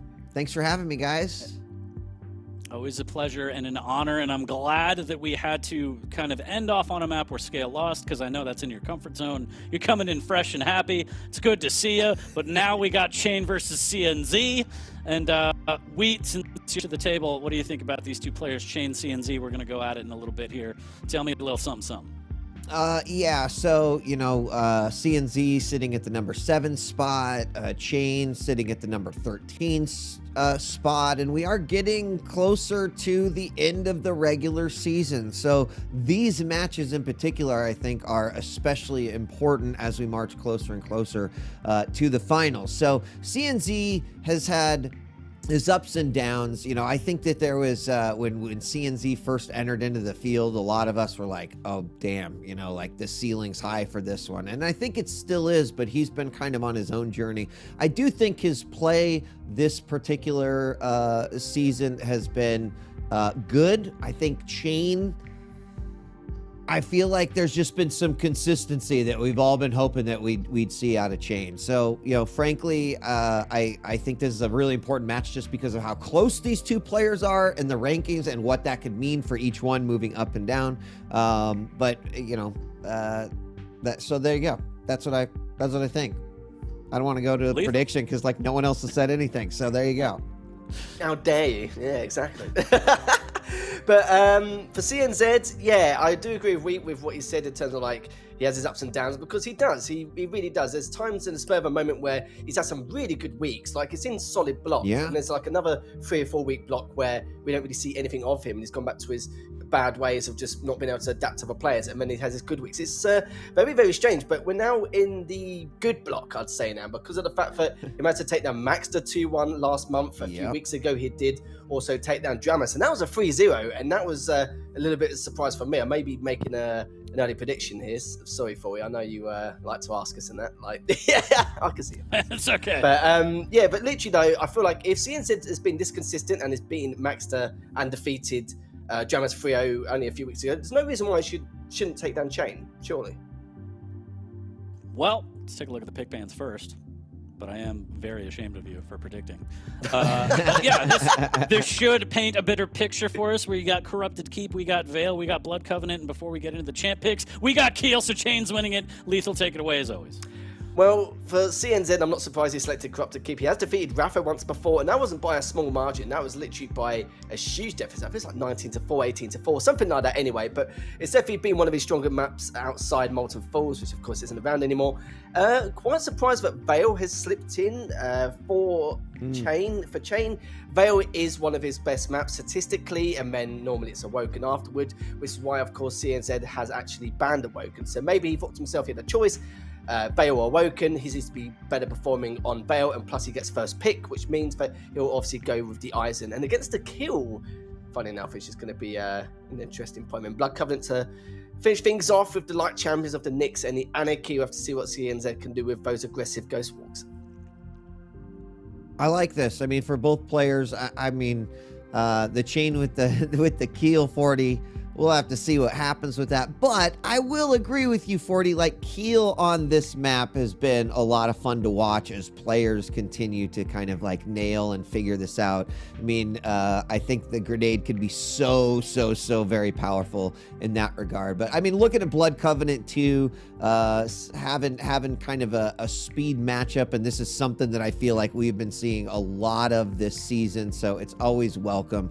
I like those types of pace games. But based off of this, and I'll start. I do think that CNZ playing right here. I think he's got it, and I think he's got it. My prediction definitely goes to CNZ over Chain on this one. Lethal, how do you feel about it? you can see there's a lot of things to take into account. He's got Corrupted Keep. Vale, he does have the Eisen, but there's a lot of caution to be had with the kill, especially with the pineapples. It depends who gets with the top mega first and gets the item control early. And even with Blood Covenant as well, he's got the Nyx, which is going to be a huge play for him, even with the mobility and the speed of the Anarchy, which is, again, going to be another issue. And this is the problem. So, yes, you've got the speed to keep your distance if Chain has the lead on the final map, but with that Ghost Walk, anything can happen, and it's very unpredictable. And the fact that you ban the Athena just to make matters worse for Chain is just going to be a hard-fought battle. It should be a 3-0 for CNZ, maybe a 2-1, but it should work in CNZ's favour, depending on how he's played his last two opponents anyway. Well, I'll just be a psychopath and say Chain then, because again, you're nutter, like I got nothing to lose, right? In terms of the predictions on the casting crew, I am bottom of the leaderboard, nothing to lose. So that's what I think. I don't know, act a little crazy. If we take a look at the chat's predictions, 86% in favor of CNZ, at least on map number 1. Probably makes sense, as you said. Corrupted Keep, kind of a strong suit. We'll see how he could play it. But before we get into it, Lethal, I have to kick you out. I want some alone time. Yeah, that's fine. I know when I'm not wanted. Thanks, Lethal. We'll see you in a bit. We'll see you soon. Yeah, 40. You know what? I heard a little something the other day that they were going to determine and select casters next season based off of their prediction success. So I just want to say good luck. I hope you're still. No, I'm just kidding. You just made everyone in chat we'd so all happy. be Like, screwed. yes, 40 They'd be won't like, be well, there. let's find out. Let's find out. Yeah, just kidding. Suddenly chat's casting. It'll be like, yes, we were right so often. 40, what is up? Good to be here. Good to see you. Hope things have been well. I know the weather isn't great today. I did bring some picnic supplies, but if this rain keeps up, we may not be able to bust out the cheese and crackers and the wine. So, but it's good to be here. My hair. We got Quake. Yeah. It's always good to have you. Saturdays are always a good day when there's Quake around. Again, last week had the Challengers, Tox qualifying. That's going to be something to watch. Super awesome. Yes. It's so crazy. It's so crazy to have an absolute legend show up and just be like, you know what? Nah, I'm not done playing. And then just qualifying against all these, the up-and-comers and everything. And it's going to be really great to see. So it is even more crazy when I think about right, like when I think about talks from the past too, I think like there's a couple of tournaments that really come in. One of them in particular is like ESWC 2006. And then just to say that number and be like, holy shit, that was like 16 years ago. And here he is qualifying for, that's amazing. It's crazy to me, not only just the longevity of his career, but people in chat don't know what ESWC is. You and I have been around a while, but they're like, what the hell is ESWC? And it's like, oh my God.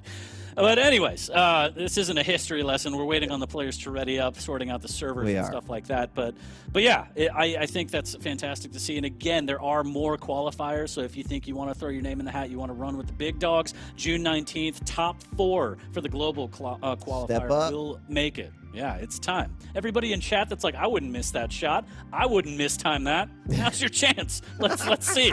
Let's see. I could shoot a 60% rail, no problem. Easy.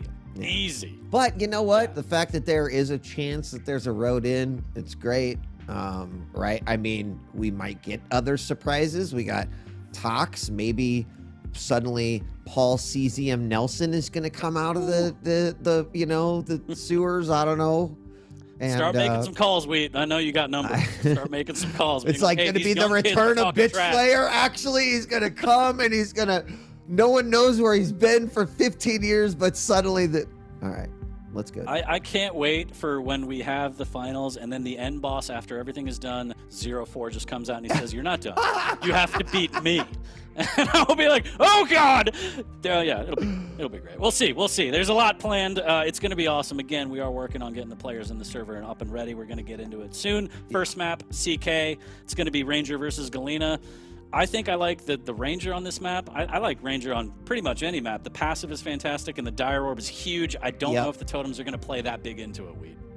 Yeah, it's harder to maintain your totems, right, on a map like this where it's so small. There's a lot of rotation happening. I do definitely say Chain has the better utility. It doesn't mean that CNZ can't get a lot out of Galena, but we've also seen, you know, Ranger kind of being the staple that you mentioned. We've seen some maps where it's like, hey, all right, Ranger should totally take this one, and then like Dire Orb does nothing for them, right? And it just boils down to the skills, whether it's aim, timing, etc. So I do agree that on paper this is definitely a Ranger map, and but let's see what CNZ can do. You know, traditionally in this space we see a lot of like BJ come in every once in a while just for the dual wield, but we'll see if the totems are effective or not. But I'm still sticking with the CNZ taking the series. Still being a crazy person and going with Chain. I don't know how he's going to do it, but I just feel like he's going to do it. So I did hear the server tick. We're getting into it. Apologies for the delay, chat. Yeah, we're going to kick this off. First featured match of the day, Chain versus CNZ. Starts on Corrupted Keep. And let me see if the predictions have changed at all. It seems pretty firm. CNZ 80%. So a little bit more on the Chain train, but we'll see exactly how this all starts. Momentum might be the key here for Chain as we are live in the first featured match of Week 13 Quake Pro League, and we're starting off on Chain. Yep, Chain's going to get a red room spawn. It's going to get him set up to potentially grab the heavy, which he does. Now, you know, we talked a little bit about Orb. Orb in this space used a lot for positioning. You can do some really cheeky things to potentially grab both of your major items if there's enough time between them. Nice rocket from his opponent as he pops out, and CNZ. Oh my God, that is okay. We talked about when Dire Orb doesn't work, but here's a great example, 40, of when it does work. And it looked like CNZ was going to grab that frag. No, it was the perfect aim of Chain's Dire Orb. However, CNZ, knowing his opponent's hurt, brings it back, but what a way to start the series. Yeah, Chain hit him with the last-minute FADC Ultra on that one, but CNZ comes in off the spawn hot, tying it at 1, looking to gain some map control here. As both players playing respective center of the maps respectively here. A little bit of rocket damage to give Chain kind of an inkling as to where CNZ might be. Yeah. Chain in the back kind of be a little sneaky about it, 40. CNZ with a perfectly placed rocket, going to set himself up nicely for that mega. And is getting the totems down too, as there he's going to have overstack and be able to go in for missed Dire Orb, and that gives CNZ the opening to get another frag and finally puts him in the lead. So was nicely placed. He did have those 2 down, both in the red room, and I'm surprised that those haven't been able to be cleared out, 40, but CNZ's managed it well. Yeah, not bad. Did have the overstack, and he's going to have another one in hand for after this mega pickup. So not only is he controlling the mega itself, but he's got a pocket mega wheat, and that's going to be very bad news for Chain here. He's jumping up on that ledge, just trying to avoid some splash damage. And meanwhile, CNZ just takes control of the map. Again, trying to control the armor shards and everything you can get in this vicious cycle. If you're not careful, there's the Dire Orb again, and Chain makes it happen. 2 rockets after the Dire Orb, not bad. He's, you know, so far really, I think, made good decisions as far as that's concerned, but it's very low. The rocket jump up to the top to the shotgun, and CNZ holds on to his lead, finds his opponent in the red room. Plasma coming out, but look at that machine gun just tearing down his opponent. CNZ now taking this 1 frag game into a 2 frag game, despite the frag from Chain. A beautiful direct rocket. CNZ gets bopped up in the air with 1 from Chain, but it won't matter. CNZ still manages to find it, and a little too much for Chain to handle here as we hit the 3-minute mark. Ouch. Oh my God, the shotgun, he does it with the Dire Orb shotgun combo. Just chunks away at CNZ, and that's so frustrating. That rocket is beautiful, but there's the overstack totem. Chain trying to chase, taking damage, trying to get this frag with the shotgun again, and the pellets land wheat. Chain is back in at 4-5, trailing by 1. I'm really impressed for, oh my gosh, another direct rocket. It's not looking good. Oh, the back and forth first is immaculate. We're truly seeing a boxing match here in this particular matchup between these two. But I'm really impressed with Chain's ability to completely stop sort of that uber aggression that was coming out from CNZ. He was just really laying it on. His totems were down in great spots. But Chain kind of, you know, put his foot down and said, all right, I'm going to be a wall that you've got to get past. Then was able to bring a couple back. Now, still down by 2, don't get me wrong, but I think it was really important for Chain to stop CNZ's momentum there because he was looking like he was about to super pop off. But now still a 2-frag game. There's still a plenty of time, and these guys are just hitting some amazing shots. CNZ with some huge LG damage to a shoddy blast, and that's going to make it a 3-point game. And that Dire Orb just coming up short, there was a chance that he could have gotten a shotgun blast off and upset CNZ again, but just missing out on the Dire Orb. CNZ able to take advantage of it, and not only that, but get a shotgun blast of his own at that heavy, and down goes the totem. He's trying to rebuild that economy wheat, and the Mega's going to be up, so he's denying the armor shard, making his way back. Can Chain cut him off? Lots of LG. Good rockets! Chain is going big!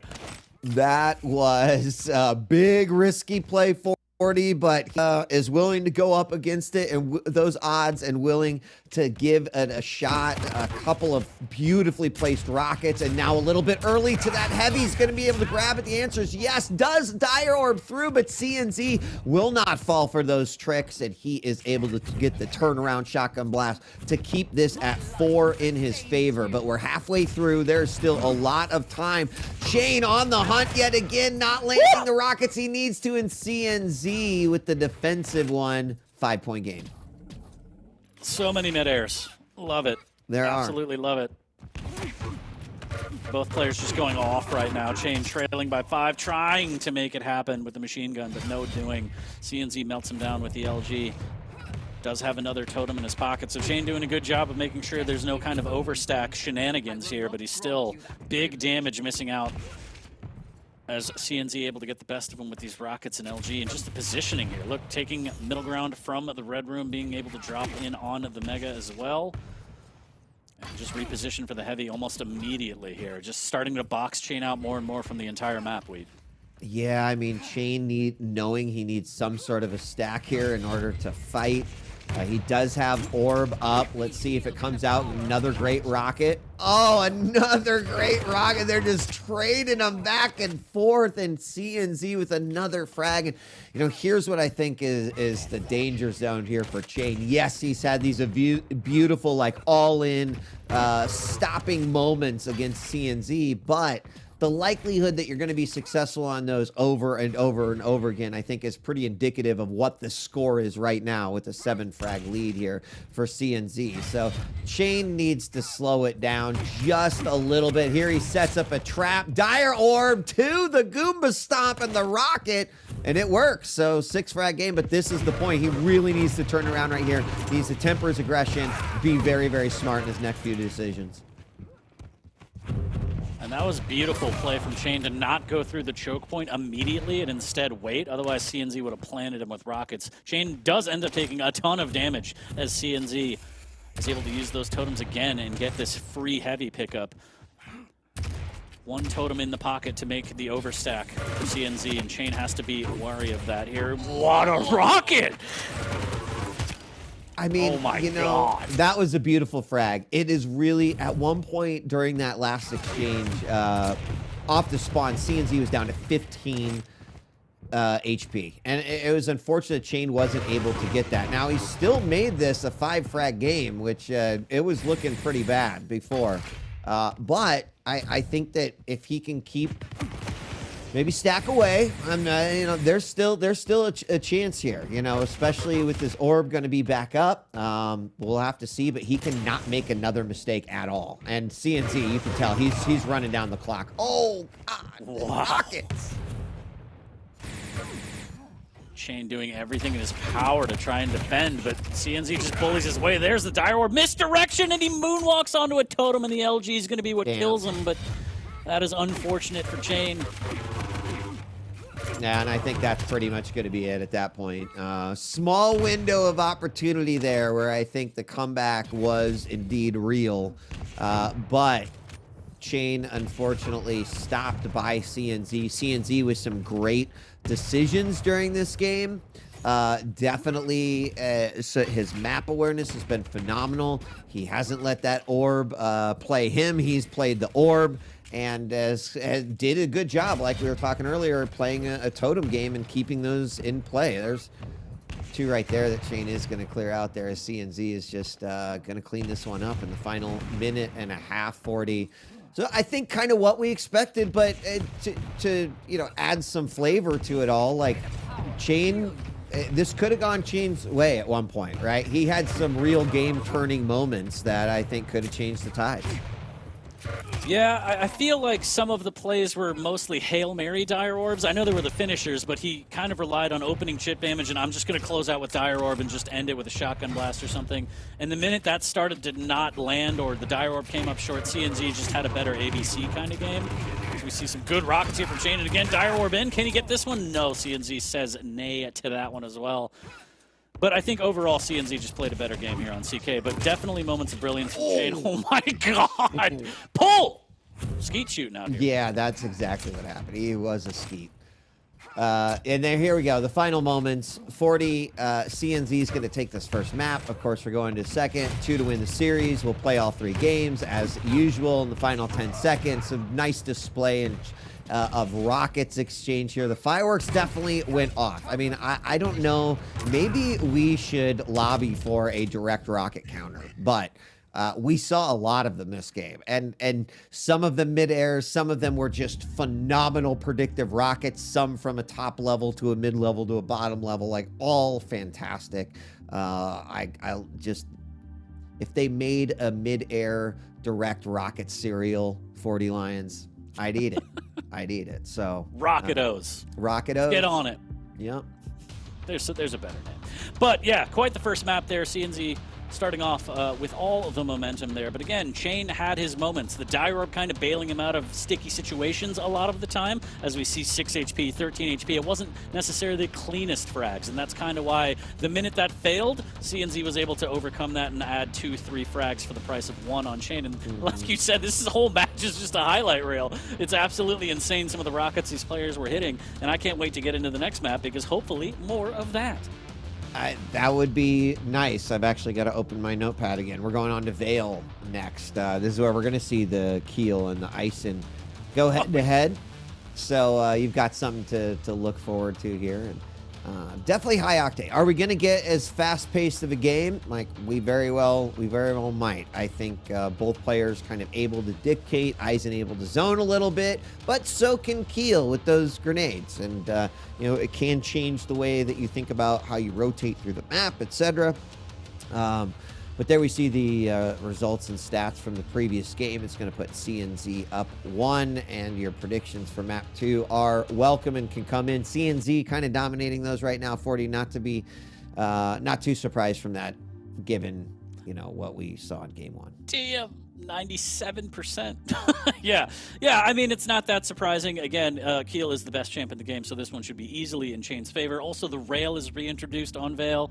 We might be able to see Chain string together some of those and then finish with pineapples, but the way CNZ is playing, I think it's just too solid. Chain's defense, really, really good, but there's no point in playing defense when you're trailing. So maybe the start of the game has something to do with it, but I feel like CNZ might be able to take this one, all things considered.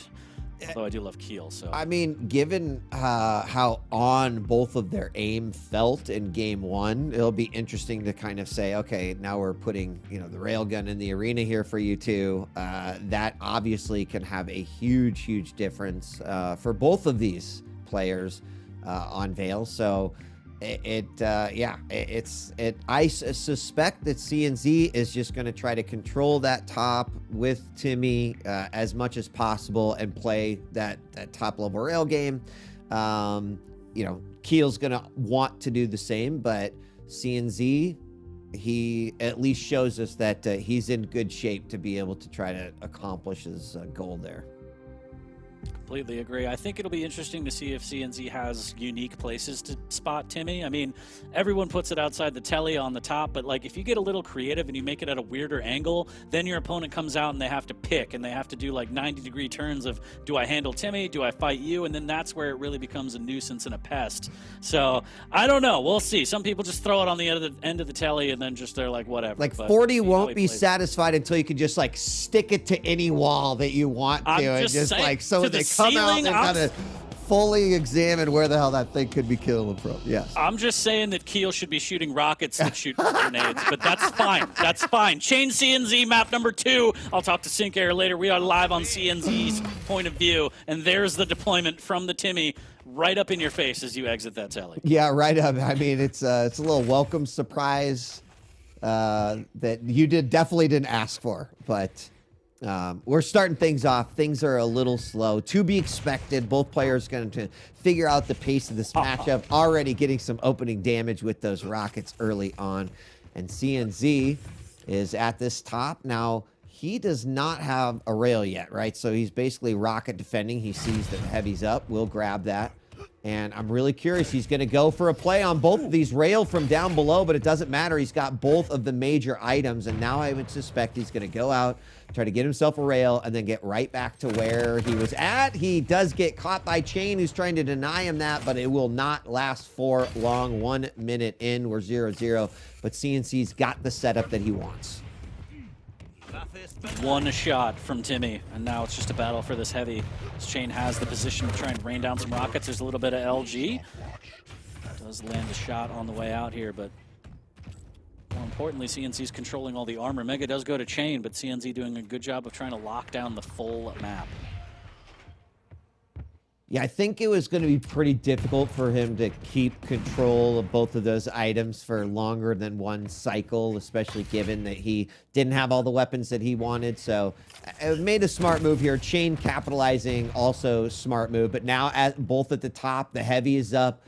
CNZ knew that timing, and he knows, Chain knows that he is there. The turret goes up, but Chain decides to not go for it and instead doubles back for the Mega. Like he's playing very very smart here.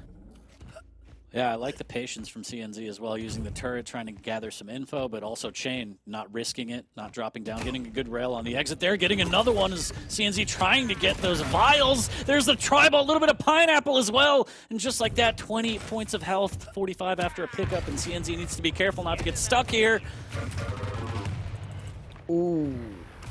Turret dropped at a perfect spot. It finally gets the king. Now outside of the telly, both players busting out their rail, but it's Chain who's going to land his shot, putting him on the board first off of the spawn rocket room.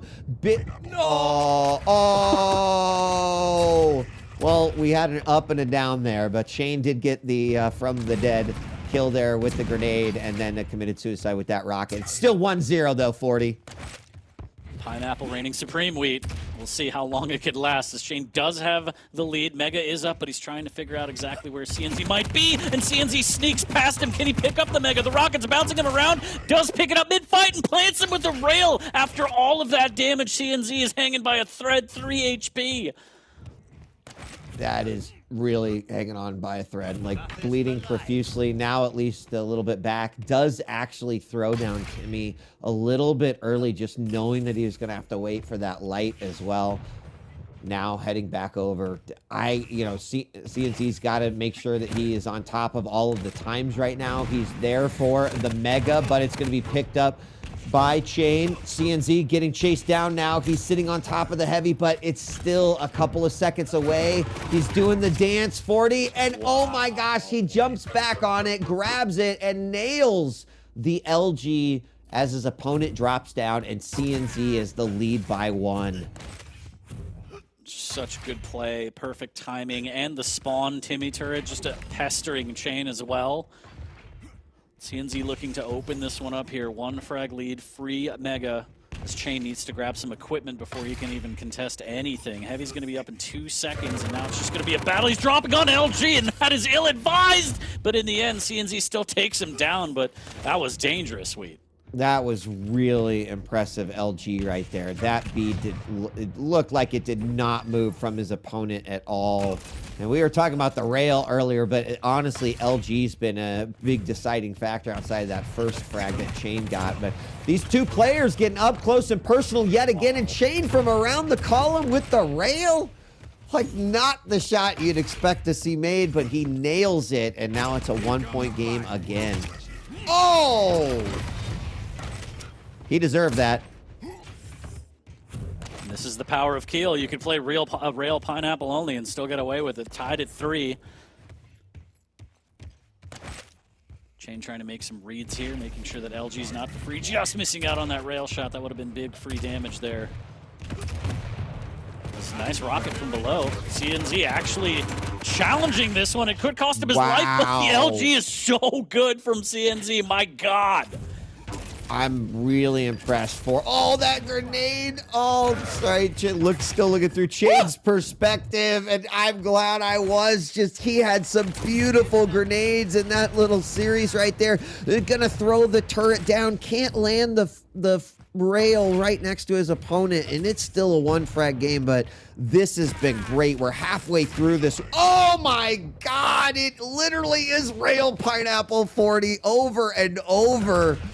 It feels like there's no escape. What? Oh my, what is going on?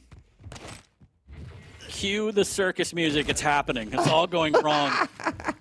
As Chain does get a rail, but he concedes the heavy afterwards. He's relying on the rail pineapple a lot. Sometimes it's great, sometimes it's not. The citrus is a cruel mistress here. It's 1-frag lead for CNZ. Now I'm worried about the timing here. Is Chain trying to make his way to the Mega. He's going to drop down, has to deal with Timmy, gets forced back into the Thunderdome. And that's kind of one of the unique spots where you think it's going to be upper, and then you drop lower, and then automatically, 2v1, and you have to worry about a great rail as CNZ drops down again. Some of these drops from CNZ, just fearless. Some might say uncalculated, but oh my God, the LG's so good. I mean, it's funny because CNZ's like, well, you're doing a really good job of keeping that rail from me. Okay, great, LG, it is. And that's how he's gotten several of his frags to take this lead. So in an interesting, sort of approach, I think Chain has been trying to keep that rail away, but it hasn't stopped CNZ. This time, though, Chain ready for him on the middle level. Some nice rockets to really round that one out, and he brings it 1 frag closer. We're damn near tied with 3 minutes left to go, 40. And I think this one is going to go all the way to the end. Jump over from CNZ. I think you're absolutely right. Chain trying to line up some sort of damage. There's a great rail to Pineapple. Just a little bit of zoning here, and he has to be careful. Chain does concede, but he takes so much damage in the process. He's so very low. He's going to let CNZ get that heavy because he's really got no choice. Not really a fight that he can take right now. So this is a pretty critical moment right here. Chain has to be careful. He's trying to rearm himself. He's trying to get a better stack. He's down by 1, and he cannot get in a situation where he lets CNZ grab another frag and then potentially convert off of that one. So Chain, rightfully so, is definitely slowing the game down a little bit to try to put together a trap or some sort of a play. He's going to start things off by grabbing that heavy, and 2 minutes left to go, 40. So crucial moments here for Chain as we go into the final 2 minutes. Shoulder peeking everything. Should have heard the Timmy deployed. If not, he does get the damage on it. So now he has a good idea of how to approach this if he wants to, and it looks like he's not even going to contest from that angle. He's just going to try and set up for another heavy. And as you mentioned, he's waiting for the perfect opportunity to lay a trap and do a massive amount of burst damage. There's a rail, there's a pineapple. Tri-bolt volley from CNZ, very strong. Make that 2. Chain has to give up the heavy, and he missed the armor shard, and now doubling back isn't going to be the play. There's the rocket jump up to try and steal the Mega. Good rocket, but he drops down again, so he's going to miss out on that, and he missed out on the armor shard. Doesn't have the time to grab that one, and Wheat, everything has gone wrong for Chain. It is. He's alive, so that's good. He's got something going for him, but as the clock ticks away, each of these advances that he needs, now there's some good LG from down below, but CNZ's still sitting on a nice stack. We're about to have another heavy. Can he land the rail? He can't, and heavy's going to go over to Chain. So Chain has to make a move here. He's got nothing to lose at this point. He's going to try to put himself in the best position by grabbing this Mega, and here we go, barreling through into the heavy armor room. Comes around the corner, dodges one rocket, does hit a pretty nice rocket, only 35 points of damage. Going to try to hit one, sees Timmy come out, and we do have the rail hit, and now the grenades and the tri-bolt going out. He's got the better stacks. There's an opportunity here for it, and he does it 7-7 with 20 seconds left to go. And CNZ just gave up the last cycle of items. He just wanted to play hyper defensive, and it cost him, and Chain took the lead with 10 seconds left. I cannot even believe it. What an amazing comeback. This is a great display of patience. Oh my God, dude. Oh my gosh, I'm so sorry. I did not mean to drop that F-bomb. How dare you? I did not. Dude, Chain deserves a super clap for that. Oh my gosh. I apologize to all of the youngins out there. That First was of all, so yeah, shame good. on The you, last 2 minutes was so good. Hats off to Chain for playing a patient, reserved, beautiful game. But don't ever sleep on Keel again, people in chat. How dare you? Anyways, yeah, no, full credit to Chain. That was immaculate to watch.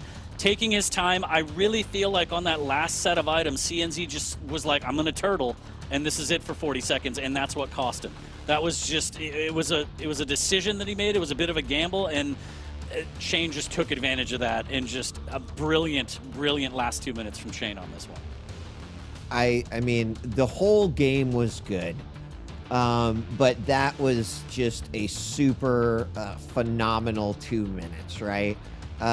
There's such a, you think 40 about what goes through a player's head when they're down by one, the clock's ticking away, right? And I feel like that's probably where the most bad decisions are made. And right there, Chain made every good decision. And even you said it, that you could clearly tell, okay, he's trying to gain some ground here. It just wasn't working. CNZ was throwing out everything perfect. But just goes to show that being patient, going, all right, like 30 seconds is still enough if I could pull it off. At the end there in that final frag, I kind of feel like that was actually CNZ probably being surprised by the fact that Chain did bring it back and then putting himself in a position that was not super great. Chain capitalized, boom. Awesome game. I love that we're going to a game 3 decider on this one.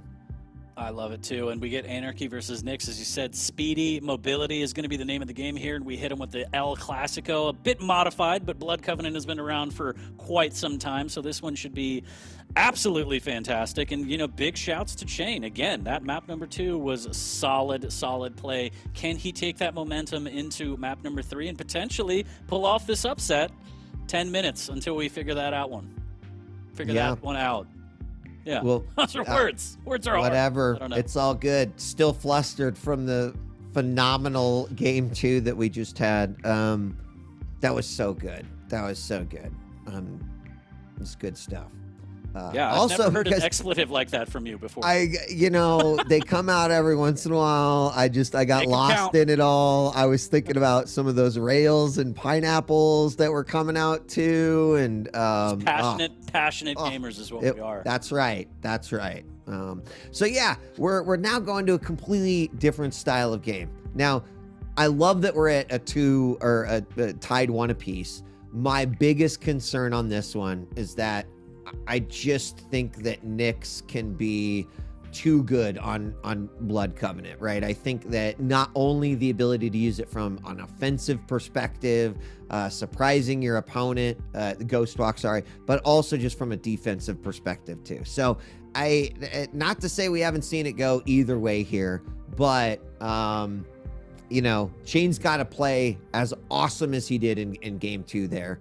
I don't think LG is going to be as important. I think the rail's going to be even more important in this one, but we'll see. We'll see what happens here as we anxiously await game 3. Rail is going to be a big part of this map, and I'm going to steal some info that Rafa spit on his stream, I think, last night, talking about it. Yeah, I'm stealing from the professor. Do it. Steal from the best. He was talking about the Anarchy matchup on this map specifically, and if you optimize pickups of the vials, you technically, around 5 minutes, I believe he said, you could take 3 rails off the spawn natural stack just based on boosting Anarchy's max HP using that ability. So if Chain can get that going, then you have a greater chance off the spawn. Again, Rail is a huge portion of Blood Covenant. So that's something that Chain has to be thinking of and try and optimize. Again, against a Nyx who's constantly popping Ghost Walk, it's not going to be easy by any stretch of the imagination, but definitely something that you might want to focus on, especially, you know, if you're getting the items and you're getting the frags, that's just gravy on top of it, right? So we're going to see. It's going to be a battle for the vials as well as the items. We are working out, I think, some cam issues, but we're going to get into it shortly, and this one is going to be a good one. Map 3 Decider is always great, Weed. Yep, and right now predictions are like 50-50 right down the middle. We got equal lanes on both sides, so get your cheers out there.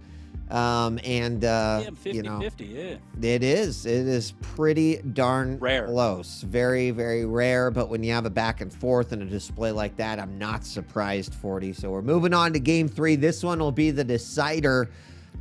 You know, I thought that we could see a bit more one-sided matchup, but Chain's come to play today, and this matchup would be important for him to potentially move up in those rankings. So very, very important matchup for both of these players at this point. And give us something like what we've seen the last 2 games. I'll be a happy Quaker. Yep. Anything that makes you swear on air is my favorite. So map number 3, we're getting into it. Blood Covenant as the decider between Chain and CNZ, and just shame on all of you for making fun of me for predicting Chain, but here we go. 10 minutes until we figure out who takes this set, and we're starting off on Chain, using that inject right off the bat for that extra speed. Great mobility here, and he's going to get a rail as well. Strong start for Chain. Yeah, I mean, both players, I think, in ready, but Heavy is up. It finally gets grabbed. And now we've got a rail war up here on the bridge. CNZ is able to kind of kick Chain out for a moment, but there's those vials you were talking about. Going to want to be staying on top of those as well. So Rail's definitely coming out from CNZ. Sorry, yeah, I was just waiting for them from the top, and then boom, boom, they both came out. Absolutely crazy. Yeah, it's very sketchy there from Chain. Taking a lot of early rails, and CNZ just doesn't seem to be missing any of the rails. 75%, 3-4, not a bad start at all. Chain able to grab the Mega. Use the inject already. He's going to use that pretty much every time it's up to try and get that hover tank status, get that HP up to the max here. Is now maybe a bit of a trap. This position's very strong if you play in the corner and your opponent just comes driving by. Tries to take the early peak rail, but CNZ is just so ready for that, Weed. Yeah, CNZ has been on top of those rails, and that's really been the one thing that hasn't allowed Chain to take the multiple steps forward that I think he wants to. Now, he's going to grab himself the Mega, get a little bit of armor stack here.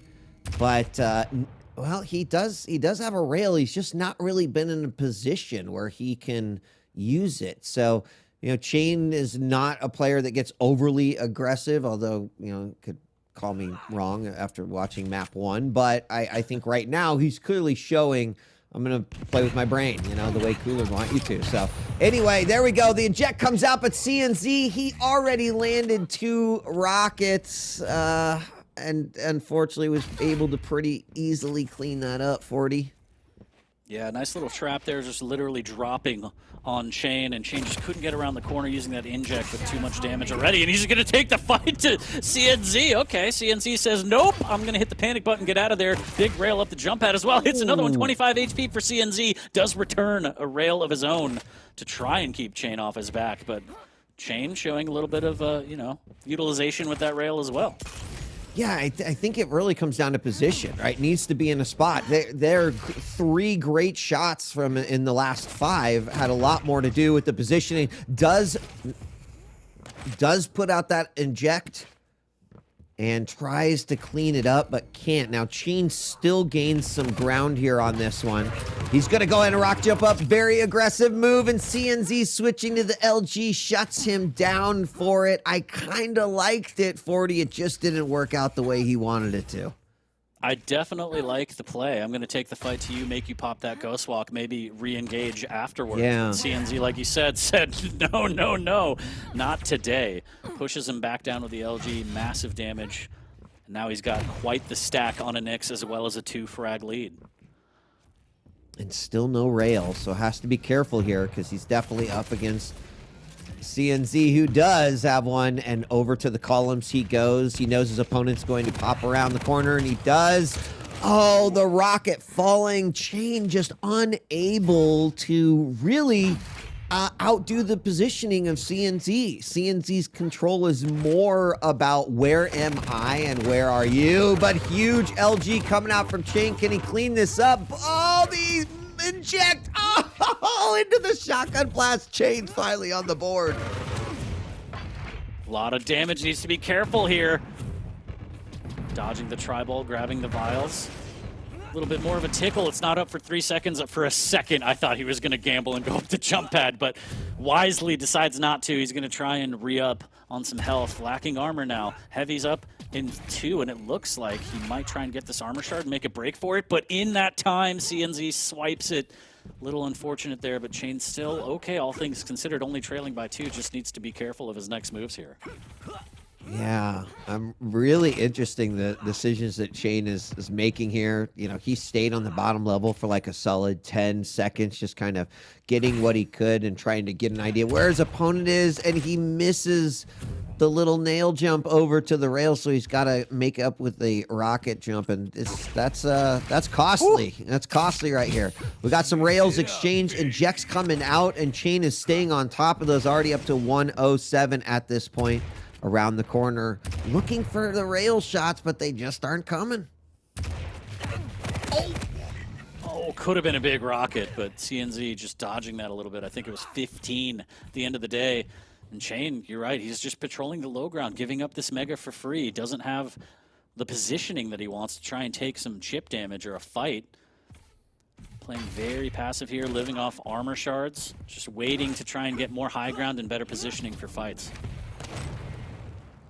Less than 5 minutes left to go, so halfway through. This game is a decider, still very low scoring. Could have another frag right here and into the corner. CNZ gets blasted, and then a follow-up rocket to finish it up. Oh, the ghost walk up the jump pad. He's right on top of him. I don't think Chain has any idea. He turns the corner, but it doesn't matter. He wins the LG fight, and we are tied 3-3. And it's getting a little nasty in here, 40. I love it. Full clinch right now. Almost gets that beautiful rail. Just a nice lineup, just missing out. But yeah, Chain, that rocket on the jump pad, sending him to the moon. The ghost walk comes out, and then he's able to finish it. There's the rocket, and he just misses the ledge clip, saving CNZ's life. Is Chain going to gamble? He is. There's the mega pickup, a little bit of rocket damage, but not enough. And CNZ's able to get out of there, but he's so hurt after the 50 shard pickup as well, Wheat. Yeah, both players coming out of that one a little rough, but CNZ definitely missing a limb or two. Is going to get back up. Now grab that heavy, but almost negated immediately with the rail, answered back by CNZ.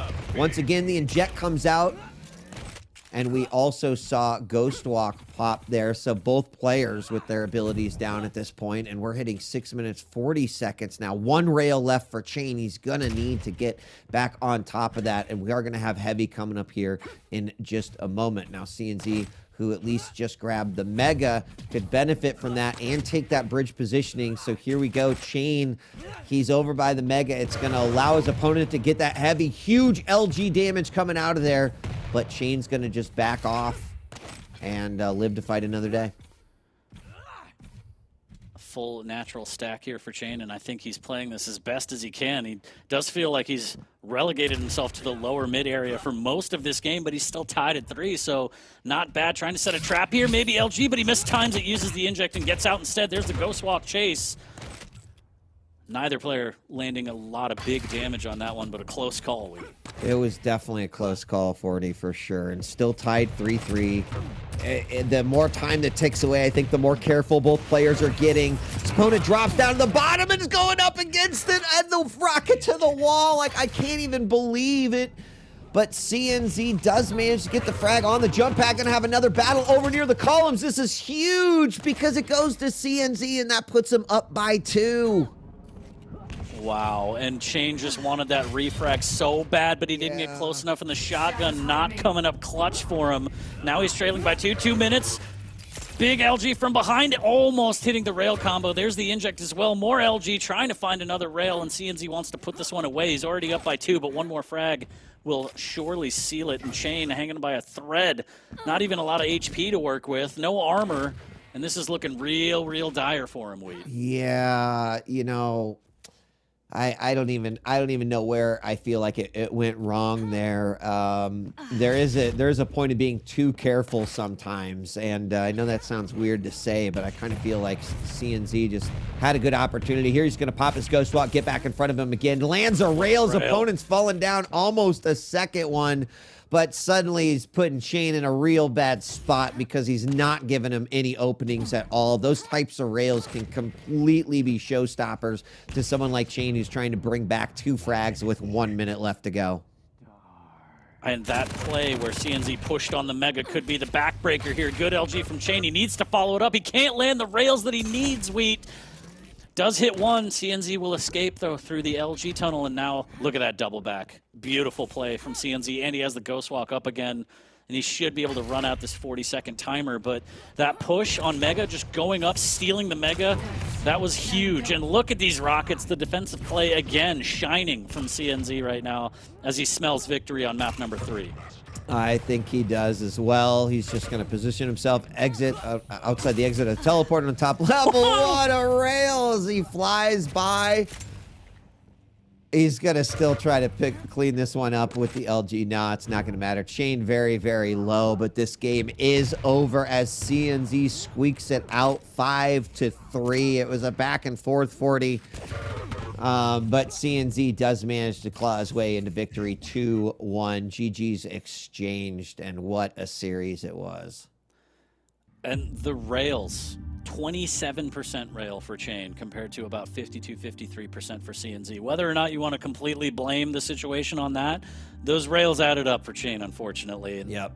I don't know. I think that combined with just that amazing push on that Mega, going up the jump pad, grabbing it, getting the frag was huge. But enough about what we think. We were there. Lethal, come on back. Tell us how you feel about what you just saw. Mate, that second map was literally just a street fight.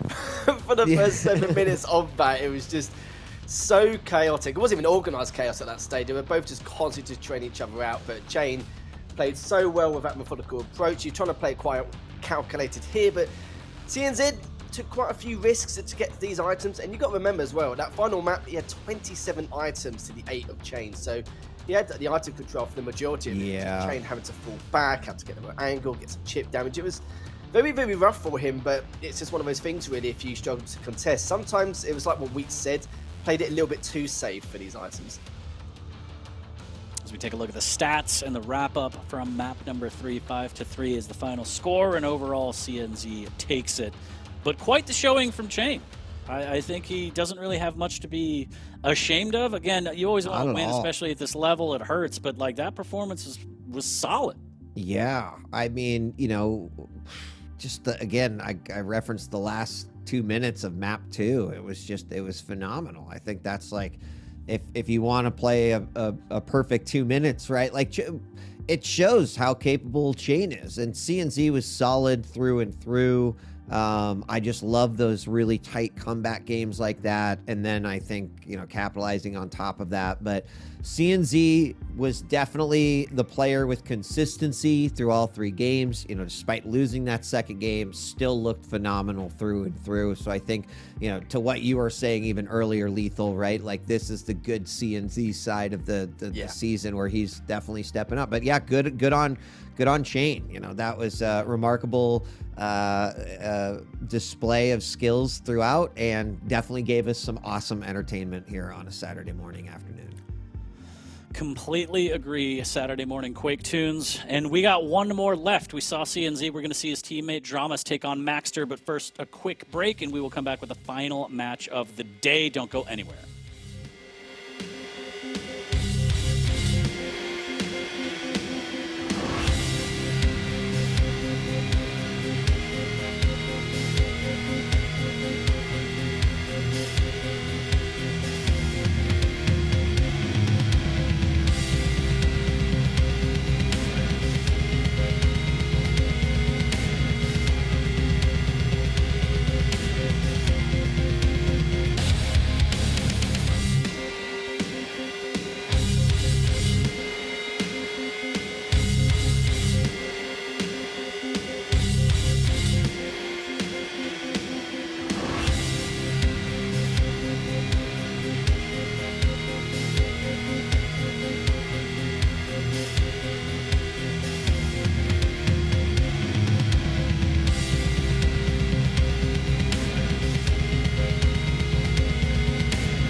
Welcome back, everybody, to Quake Pro League Week 13. This is going to be the last set of the day. I am 40 Lions, joined by the one and only Lethal and the legendary DJ Wheat. We've seen a lot of Quake, but now it's time to hyper-focus on dramiS versus maxter. Wheat, I'm going to let you break it down first about how you feel about these players. What are your thoughts? Great. Love both these players. I think they've shown some real moments of brilliance in Season 3 and frankly in their entire QPL careers. But we definitely have some highlight moments that's come from both of them this season. So the fact that we're getting a chance to see these two players that are so closely ranked against one another kind of go head-to-head in our final featured match, I think is very fitting. So maxter sits at the number 8 spot, where dramiS sits at the number 9 spot. There you can see right there. So, right, like very, very close in terms of overall records, with maxter a few additional wins. But, you know, like the way it shakes out is really interesting. So very, very close match. I've been really invested in both of these players throughout all of Season 3, and I expect this to be a pretty explosive matchup. Lethal?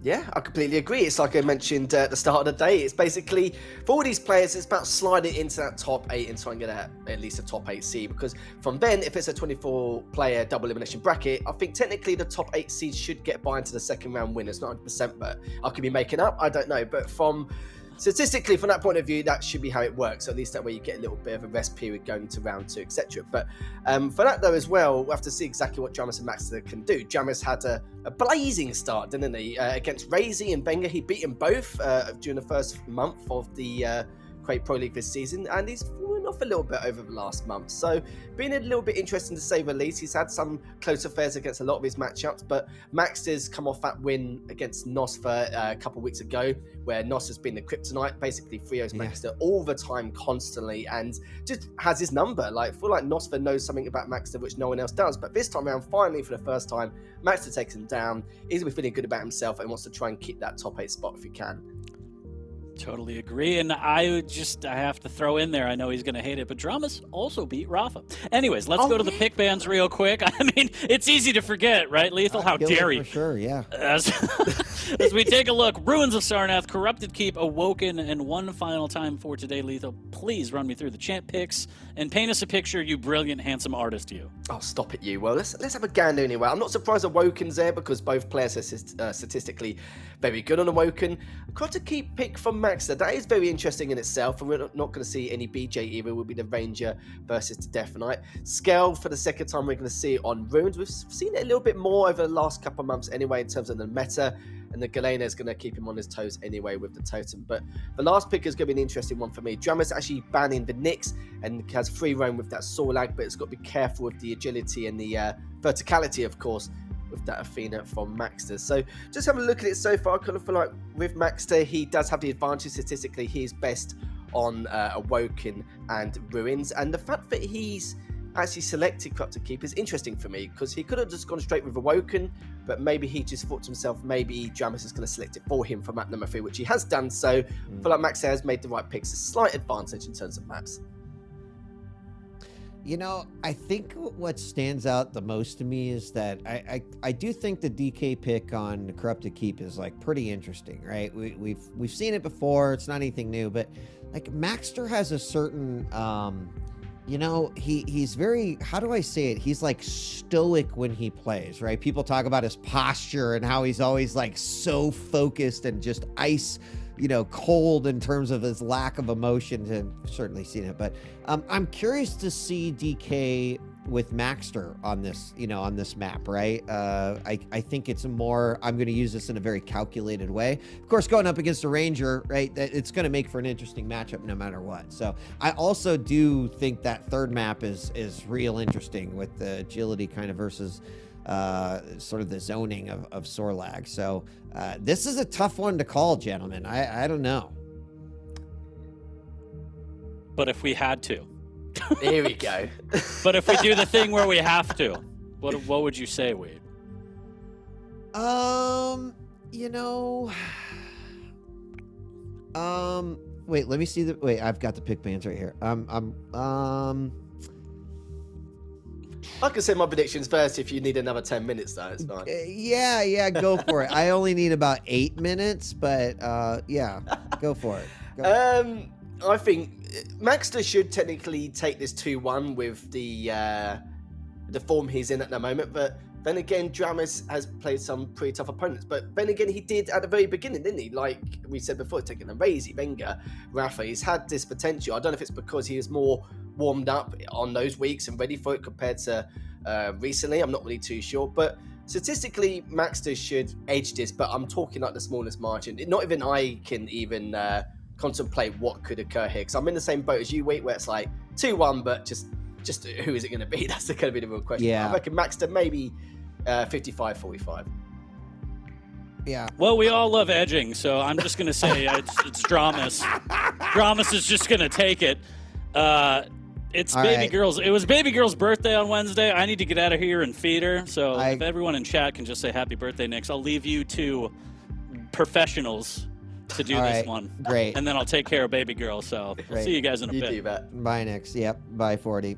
Yeah, I think I tend to agree with you a little bit, Lethal, and it is hard. It's a hard choice to make overall. It's going to depend on just a lot of the moment, but I tend to agree. I think it's definitely a 2-1. I think I lean a bit more towards Maxter, but also wouldn't be shocked if dramiS pulled this one out, right? I Yeah. think what would be the most shocking to me would be one of these players 3-0ing the other. I think that would probably be like, oh my God. Well, this is the problem as well. It's like both players are so good at Awoken and Ruins. In terms of win rate, it's their go-to kind of maps, and the fact that both fair. And it's how Max has selected Vale for a particular reason. Maybe because he's defeated Rafa once before in it. He's probably thinking to himself, well, there's no reason why I can't beat any other player on that map either. We don't see him play a lot during the Pro League, but maybe he's hiding something up his sleeve. I don't know. I'm getting a migraine even trying to decide exactly what is going to happen, because we don't. It could be 3-0 either side, it could be 2-1 either side. Probably one of the closest matchups we witnessed. But now that I've said that, it's probably going to be a 3-0 and a clean sweep. Yeah, and of we'll go course. home early. Yep. The caster curse is Of is course, real. of course. But we'll definitely see. We got a nice mix up of across the board, the different champions being played here. I do think it will make for some very, very unique play for this final featured matchup. But yeah, it's also going to have a pretty big impact on the overall rankings. This would allow dramiS to move up into that top 8 and allow Max to go a little bit deeper in that top 8. So a lot to gain, a lot to lose for both of the players here, which means that's the best kind of matchup, the best kind of head-to-head and 1v1 that we can have going into it. Because now that we are getting a little bit further in Season 3, these matches are definitely going to have a significant impact on where people sit there for the finals. Yeah, it certainly will do. And you've got to remember, the players coming in from challenges already, like Tox has already made it through, Buxter as well, a few other names which have been slowly rising up in the league. It's not something you should underestimate in terms of the players there, which is why they want to try and avoid that absolutely like the play to try and get that top 8 seed. But here we go, map number 1, final series of the day between dramiS and Maxter. Kicking things off with dramiS's POV with the Rail and LG combo early. Yep, going to be looking for that bull rush usage in this one. That's the thing that always kind of makes me make comments about scale is that You love him, really. So we'll see, right? I'm really curious. I like the ultra aggressive way it goes about it, but it could also like lead to some really sort of bad, embarrassing moments. So we'll have to see how this is going to play out. And dramiS right now playing this one so very, very slow. Does finally manage to get himself that rail. He's got everything else. He makes his way to grab that heavy and will do some totem management here, which I definitely like to see. I think that's so important when you're up against a Glean on this map. Yeah, back in the heyday, dramiS used to favour the bigger style of maps in the map pool. Nowadays, it's a little bit different. Oh, he's going to use the bull rush earlier to try and catch him. Doesn't, but will he be able to do enough damage here anyway? Oh, the LG just way too ruthless. Maxter just looked like he was just standing there at that point. Yeah, there you go, ladies and gentlemen, in a nutshell, in 10 seconds, why I have struggles with scale right there. Again, love the aggressive play, but then it's like, oh my gosh, it, backfired in just amazing way. So Maxter's on the board now. I think, though, that's what Maxter has to be scared of, right? Imagine if that did connect. Imagine if connected a second time. That would have been dramiS's frag. So I get it. It's a viable strategy. That, however, is not, as he hits a rocket on the lip as he falls down, and dramiS now putting himself in the negatives. I know what you mean, though. It's like the idea of the bull rush at certain times, it's like, yeah, should be good. It just doesn't plan out how you want it to in terms of execution straight afterwards. But yeah, maxter off to a flying start here. Good rail using the bull rush again. Does hit him with it and clears him up beautifully with the rocket there. Of course, in that courtyard. But look at this, though. dramiS has got a huge stack to play with still. Can contest anything he likes at this point. So don't forget about the starting stack. Maxter here picking up that light. Still got the Kalane in play. Heavy's coming up now, but decided to delay it only by a few seconds, but mainly due to the fact that he can hear the audio cue directly from above anyway with the Mega. So let's see how dramiS is going to go about this. He's got the shotgun ready for when he does use that full wash to shotgun combo. Decides to go back up, but Max has already hit 2 3 for 3 rails. Lovely stuff from Maxter. That's exactly the thing. I think you want to avoid lethal. I mean, I understand getting hit with that first shot, but look at the rails and coming out of Maxter. These things are nutty at this point. He's shooting about a 70% right now with 10 shots taken and 7 of those hit. But I think coming back up that jump pad was a pretty big mistake there, as Maxter continues to show, like, listen, you better put some respect on my rails name, because I'm here to play this one. And Maxter finds his 3rd frag lethal as he cleans that one up with the LG. Yeah, I think dramiS is in the situation where he thought to himself, oh, surely he won't think I'm going back up a 3rd time. Of course, yep, expected it straight away just in case. 20 HP now. But Max is able to survive for now. And the problem is dramiS hasn't got any armor to his name. Looking for those lights, I'm sure, on the other side. Mega's been up for a considerable amount of time using the bull rush to get him, but doesn't get there in time. But he's available, but Maxter does have a rail of his own. Good stuff from him, because, of course, one more shot from Maxter. Or for dramiS rather, and he would have been cleaned up. It would have been 3-1 in favour of Maxter here. But I must say, though, Maxter doing a good job just to make sure these totems do stay alive, even though earlier on it was a little bit of a shambles, as dramiS just hiding in that LG area. That rocket was very, very close, but in the end, dramiS looking to try and progress forward with that shotgun. Oh, beautiful rail again from Maxter. What's the percentage? 64 out of 17 shots. Not too shabby. Yeah, he's still stacking them on and just hitting the bullseyes on these. Really nicely done. And I like his positions that he's playing that's giving him some of these angles. You know, some of them are given up by dramiS, but all right, now here we finally have a rail hit on the other side, and dramiS answers back. He's been looking for that for a while and does finally get himself back on the board after being in the negatives early on. Still 4 frags separating these two, but I really do think that dramiS kind of needed that one. He's going to get a little bit of damage done. Bull rush comes out, completely misses him. What a juke! And Maxter mows him down to make it a 5 frag game again. That was literally on the edge as well. And the kill before that, Maxter just made the assumption that dramiS was going to drop for the heavy as he hits the rail, but instead just went over the top. But Maxter, 10 HP, 5 minutes left. Still got a fair amount of time to work with here. Is Maxter now just biding his time, just holding that top Mega. But the problem is, dramiS is going a little bit too late to contest, not like he was in a position to anyway. Maxter still hasn't found an LG, which is going to cause him a few issues at that medium range. But he's going to pick it up momentarily anyway. Stacks almost equal. Heavy's up in the next 9 seconds. It's a matter of who's going to go for what. But so far, though, Maxter is looking absolutely pristine. Yeah, he is. He's playing it. I mean, now he's playing in this back area. Like, he's got to be setting up, I'm guessing, for Mega. He finally makes the rotation over. Does catch his opponent coming out from down below. And he'll run right back into that basement, looking for another chance to find a shot. All the totems are down right now. This would be a good time to fight, as he's got his opponent trapped up in the back. He will pull back as he gets ready, and I think that's a great job, using it to reposition here for heavy. Oh, as if he's going to burn that as well. And will he be able to survive it? He should be able to, considering. But yeah, dramiS a little bit too late there. I think he was hoping for something different. And you could see there, Maxter actually dropped down for the heavy early, just so he could have positional advantage over it, and just decided to leave him in that courtyard. So that was well played from Maxter there.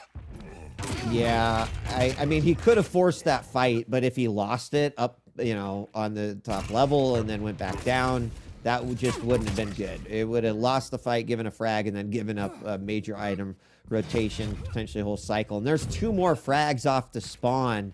And, you know, I think Maxter's just showcasing a very patient game, right? He's willing to say, I'm going to wait in this position. I'm going to not give you good positions to bull rush me. Sure, a couple have been successful, but totems have kind of, you know, kind of been the clear winner in terms of like who gets the advantage overall. 8-point game lethal, that's a really, really hard mountain to climb at this point in time. And dramiS is going to find a full cycle of both of these items, but it's just, I'm afraid, not going to be enough. Yeah, it's starting to look really rough as time goes on at the moment, especially with the amount of items he's picking up over the last couple minutes. But overall, maxter has had 17 items to the 11 of dramiS. Or a couple of maxter in terms of his weaknesses, but he'd always struggled to keep full item control for a long period of time, but also have problems with his ammo management. But it seems to have corrected that over the last few months and decides to go off the map anyway. His dramiS managed to clean that up, but it's not really going to turn the tide too much. Maxter having a bit of a giggle in chat just to let dramiS know. I think he was a little bit carefree there, but it doesn't matter. Like we said, 7 frag lead. He's got 2 minutes to try and find it, but you got to remember, it's going to be very, very tough to call considering the position Maxter's in with these items. Yeah, I you know, if there was like 2 conversion frags off of that ring out there, that would have been pretty good. There we do get a bull rush kill. 6 frags with less than 2 minutes left to go. A little rough, right? I think Maxter just did such a great job of controlling and locking down. A chase is absolutely going to take place here. But wow, look at that rail in front of the face and a combo kill to boot.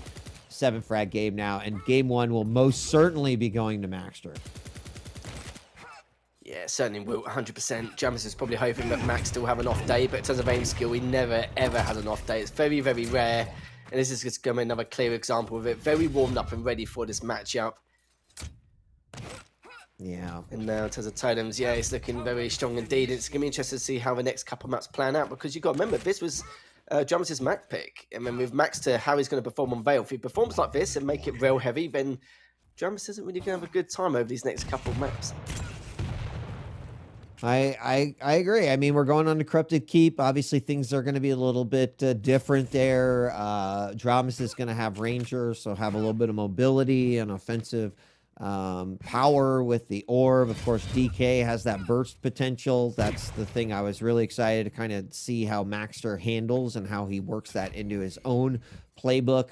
But clearly Maxter was prepared for this matchup, right? I think it is, you know, forcing any fight that is not going to be a up close and personal fight. And he's done a phenomenal job. Frankly, I think that it's pretty easy to do on this map if you're, you know, a good player who's playing smart. So, yeah, I'm not really sure what the perfect game looked like here for dramiS. Maybe it was like, well, I hit that first bull rush, and then it was just downhill from there for my opponent. That's not what happened. As we hit the 10 minutes, and it'll be 12-3, and Maxter takes that one. And I think, you know, the totems were cleaned up early on, but clearly there was some overstacks and gave a lot of opportunity for Maxter to fight when he wanted to fight and take the battles and even give up items at some point. So just was a better played game by Maxter. Yeah, it certainly was indeed. And you saw there 36 or 37 shots fired at around 59%. What can you do against that? This is the issue. Like, the only thing you can do is just to try and get some off angles, or at least try and re-pick up at times, or just not really give him too much frame in terms of actually having that advantage. It was very, very tough. But you see, for dramiS, he had the right idea with the bull rush a couple of times when he was going for the mega, or at the very beginning when he was trying to catch off Max at the T-junction. But again, the idea was there, but just the shame about the execution. But Maxter was prepared for it. It was always, you can always see that Maxter was at a far enough distance or range so that if he does use the bull rush most of the time, or 3/4 of the time, but he wouldn't really get the full package out of it. He wouldn't be able to get as much as he would like in terms of damage, and so you can obviously circle around them or lay a few times. But yeah, this is just ridiculous stuff. Maxter just definitely on form here, and dramiS is to try and heavily step things up if he wants to even have a chance in this second map. Yeah, that was a maxter highlight reel right there. If I've ever seen one. We did see that early bull rush rocket combo, which was pretty nasty. But those rails for maxter to clean up, and you know, it obviously scale bearer is a big target, a little easier to hit. So things change though as we move over to this second map, Corrupted Keep. This would be, you know, one I'd love to see, just like that third series, go to a decider for the third game. But we got the DK versus the Ranger, right? So what do you think here? I wouldn't say this is a super uncommon matchup. I think there's advantage for both of these characters. But any additional thoughts now that we've seen game one? We had this same matchup on Awoken previously, and I always said it was more the Ranger due to the fact that he has a lot of get out jail free cards with the Orb on Awoken. But for Corrupted Keep, it's going to be a little bit different. You can cycle both items even they're not heavily segregated with the Orb. But again, the chance of your opponent not contesting one of them is slim to none, depending on how weak they are. That's going to be the issue. But with a Death Knight, with a Flame Strike as well, he has a lot to work with, a lot more to play with compared to what you would normally see on Awoken, for example. Now, the problem is, though, I don't know how he's going to go about it. I think we can see the Orb more used for damage more than at least getting away, because we know that the recovery process of Corrupted Keep can be very difficult, can be quite long-winded, especially if they've trapped you in a certain corner. But I won't be surprised. The other thing I want to say is the fact that dramiS played a very, very rail-heavy game. You saw with the rockets in the LG that he did like 100 damage with the LG, 300 with the rockets. So that's what kind of worries me a little bit, because we saw there that even though maxter had a very high hit percentage with the rail, with the LG and rockets, it was kind of quite even across the board apart from the rail. So that's what kind of questions how dramiS is going to be approaching this matchup. Yeah.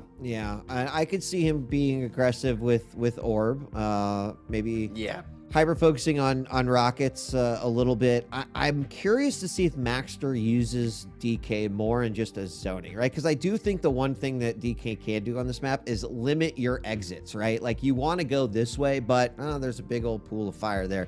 Gonna go this way. But this is probably the most interesting of the three maps that I'm kind of excited to watch to happen here. And it looks like we're counting in, so let's get started. Take it away. Before we go back to Ruins and for a rematch, but never mind, we're going straight back into Corrupted Keep, starting off with Max's POV. If you'll just join us at the moment, Max is coming up 1-0. So far, Max is just keeping his distance. I think we're going to see a lot more heavy machine gun usage from dramiS compared to Maxter, but we'll see as time goes on. Good use of the flame strike, though, but it all comes into play in full effect. And that's what we were talking about previously. More for the damage and less about trying to at least cycle these items. But then again, dramiS still trying to stay alive at 42 HP. But it's got a minute second now, and Maxter manages to steal it away. Oh no, that was super unfortunate, because what a great start. And that's going to let maxter grab both of these major items. And that is just, you know, that's one of those unfortunate things. You know, dramiS looked like he was 1 second too early there. He did have a little battle where he contested. Here we're going to have flames come out yet again. LG in hand, and maxter will get that second frag. So still a 1 frag game, but maxter's picked up 2 in a row, looking for a third one. Orb comes out, nicely done by dramiS, as he does pick up the frag and tie it back up. That was so good. Maxter was in a bit of a pickle there. You saw there he was in a position where he could either block the heavy machine gun spawn or the red ring spawn. He decided to block the heavy machine gun spawn, but as I said, it drops on 7 HP, but Maxter manages to get away with that. They were both on 7 and 10 HP respectively. But yeah, talk about what I was saying earlier. Yeah, he decided to force the spawn into red ring because he's got a slight disadvantage in terms of actually being able to push on forward with that choke point of the door frame. Oh, that was just... the stuff he's getting away with right now is just ridiculous. But maxter, of course, doesn't have the stack he would like. He's going to back away. Does have the heavy, and dramiS isn't going to get there in time. But uses the flame strike for that denial process, as you were talking about earlier, And look at this. This is helping beautifully, but dramiS gets away with that. I love that setup, but that was also a smart move by dramiS, right? Come on through. So I love what maxter is trying to set up there. dramiS is still going to tie this one back up, and we're going to have a huge back and forth as he slow walks it from the red room. Maxter's there waiting for him. A little LG finished off with the MG, and that is going to be him in the lead yet again. So, right, I mean, the orb and the fire is working out pretty much exactly how we predicted, but it's just a back and forth. In some situations, the orb has come out on top. In other situations, Flames allowed maxter to get the damage done and burst it down, but neither is a clear winner yet so far. Yeah, we haven't seen much heavy machine gun usage as of yet either compared to what we need some other players. It's just purely LG rockets and just an absolute slugfest. dramiS is going to come out on top on that one. 4 apiece. Max is not going to go for the trade frag. Just dramiS is not really weak enough. That's a good shotgun as well. Trying to try and fly on in, but dramiS is 23 HP and Max is going to catch him before he kicks out the health bubbles as well here, Wheat. So Max is going to retain the lead, but I don't know how long for here. 7 seconds until the Mega's coming up. And both of them, again, it's just another street fight, just like we saw in the last matchup previously. 3 HP though, he can't go across. Uses the orb to try and get back up top, but still doing a fair amount of damage. How is he still... Finally taken down. Took a while, but we got it in the end. 5 apiece now. It's only just been just over 3 minutes of play. I mean, a wild back and forth. There's like been so many things that have just been like, wow, it literally could have happened totally different. It branched off, created a completely different timeline, and that game is now being played in a whole nother multiverse, right? Like it was the 2 frags that we saw from maxter to bring back were amazing, and I just can't believe how some of these things are shaking out here. But I love the action that we're seeing so far as we have an orb hitting and sticking to the side. It's not going to do much. dramiS this time, he's the one that's super hurt, and as he goes in, maxter on top of it and just seems to be reading the mind of dramiS here and not letting him take any sort of ground.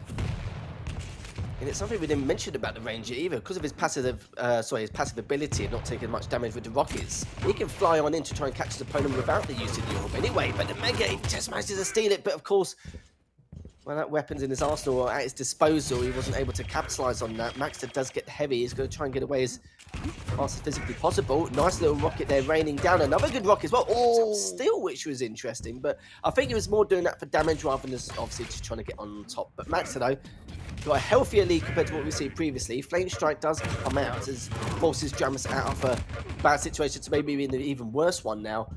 Goes into that red room, tries to recover. But the problem is that maxter has picked up the Megas on the warpath once again. Yeah, it's, you know, maxter kind of starting to stack those up a little bit. Shakes off the mouse.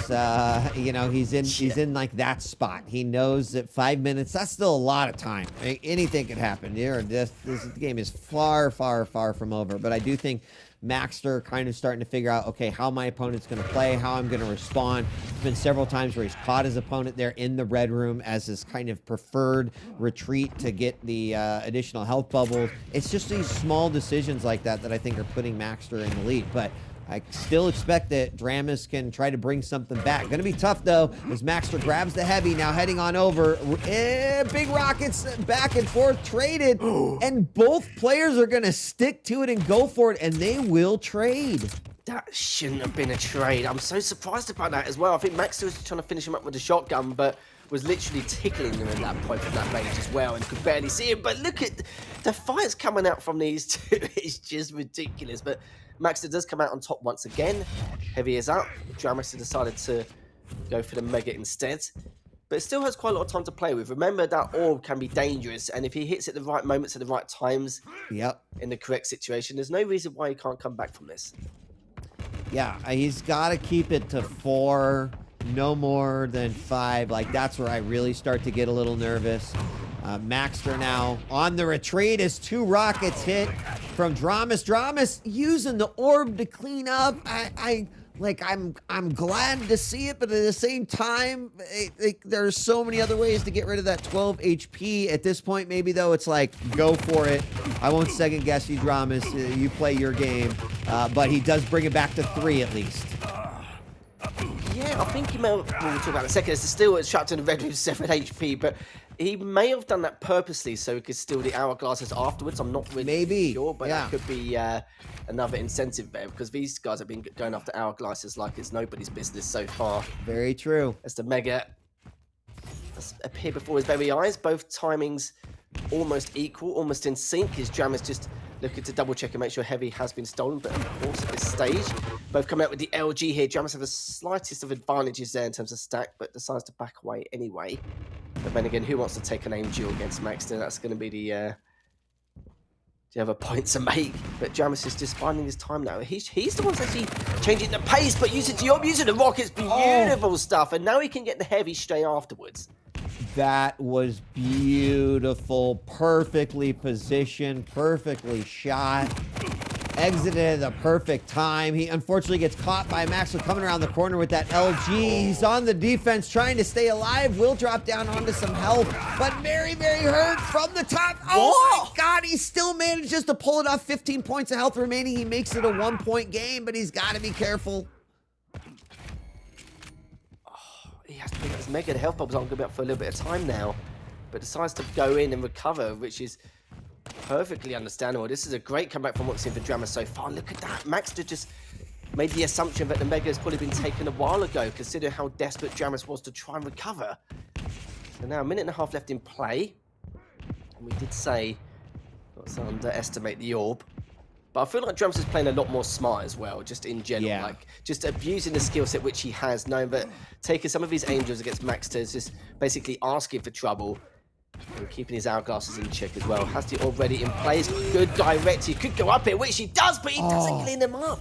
As maxter is able to survive at the mega. Yeah, that's, I mean, dramiS is still going to have one more chance here, but it's not going to be easy. He's going to grab those files to give himself hopefully one more orb for a potential frag. He's got to be looking for a tied scenario here, as we are going to see him on the retreat. dramiS still chasing down maxter into the red room. These defensive rockets are hitting their mark. Once again, dramiS from the back corner, maxter into the back hallways, and he is just looking to hold on to this lead, but dramiS catches him, and now it's a 1-point game, 40 seconds left to go, holding on to that orb. No, actually, the orb did come out in that last battle, so this is it.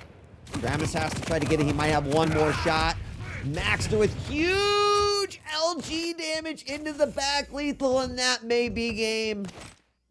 Yeah, I was surprised he took that fight, because maxter only had an LG to play with and just went into his range and could have used that heavy machine gun a little bit more. He had the time, but dramiS is going to play cat and mouse here. He's not going to get a huge amount done. May take him down here, but it's just already way too much damage. Just raining down the rockets. Going to orb on up to try and clean him, which he does, but maxter gets a vital trade. Not really vital, really, in all fairness, considering he had a 2-frag deficit. But yeah, dramiS played well to come back. He was like, what, down 10-6 at one stage. Yeah. Used the orb to full effect, but it's just the LG from maxter. Look at that, 40%, and he did 1,800 damage, where dramiS actually favored the rockets a lot more and actually got around 2,000 damage. Unreal. Yeah, I think when the LG comes out like that too, the other big thing that you have to take into consideration is how many times maxter caught dramiS without any answered damage, right? You know, it's one thing if you're dodging rockets and taking damage and while fighting someone with an LG.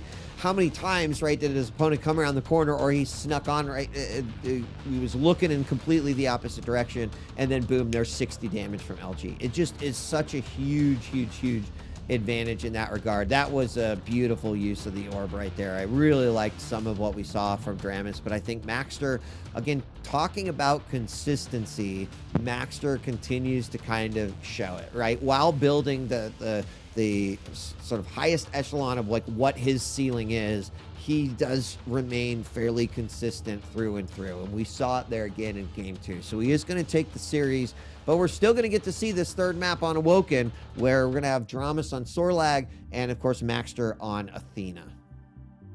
Yeah, and the Athena, it's very, very tough. If you get a lead against the Athena and keep her on spawn, then, you know, the world is your oyster at that point. But with the Sorlag, the heavy versus light matchup, you're thinking about the starting stack from dramiS. If he plays how he's done previously, played very well heavy at the beginning in that first map, then it could be a little bit different in terms of the matchup here. He hasn't favoured the LG much. Even in that last map, he only had a few hundred damage, so we couldn't really say 34% was good or bad, because he didn't really use it enough to get a decent enough average percent. But yeah, when you got someone like maxter, 40% LG, with the amount of damage and the amount of use he put into it, yeah, it's a very, very dangerous game in itself. And that's why I was debating about the play towards the end, where why would you come into range when you've got the heavy machine gun or to rockets? He's used the rockets so much, might as well call him Garpy at this point. It's just being unreal. But I think with Awoken, it should be okay. I do feel like statistically, dramiS has also had a good time, I feel like, on Awoken in terms of his win percentage. But saying that, so has maxter. So it's very, very difficult to comprehend how it's going to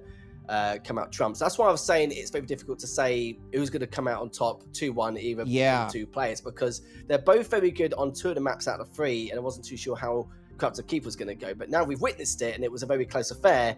It's still going to be undecided, but there's no reason why dramiS can't take this 3rd map if he plays it a little bit more calculated.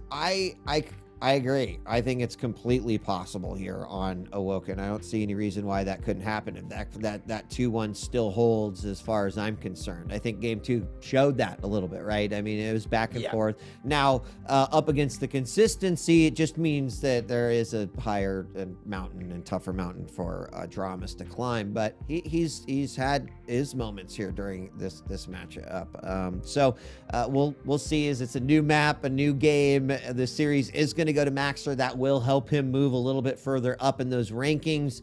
dramiS, though, still looking for any opportunity to get that practice in, put those results on the board, and continue his run here in season 3. So still excited to see how this one plays out. I hope it's close. I think it will be, Lethal.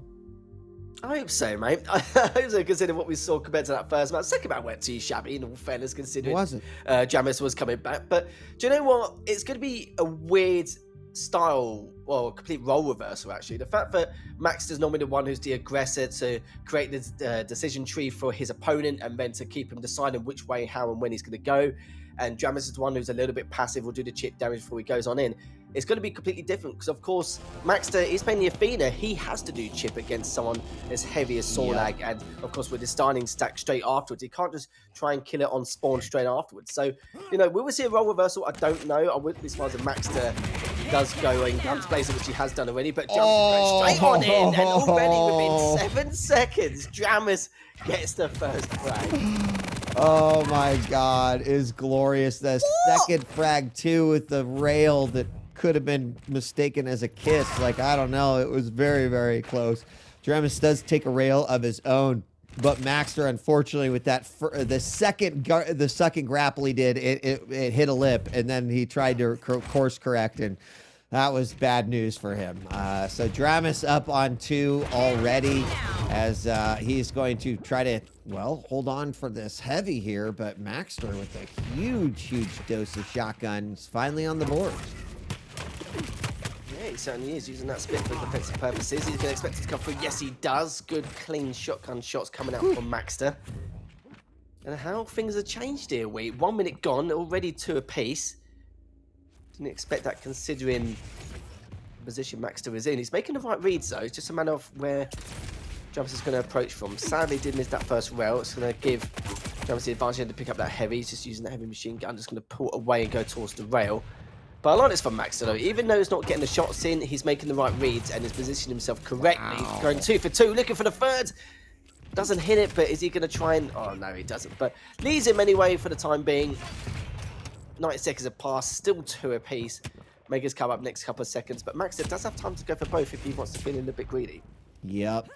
Set himself up with some nice angles and most importantly hitting the shots. Unfortunately, that's like his second missed grapple, right? And oh my God, the direct rocket to the rail, and he's going to give chase here. He's looking for the machine gun to clean it up. He's going to find him in the back hallway.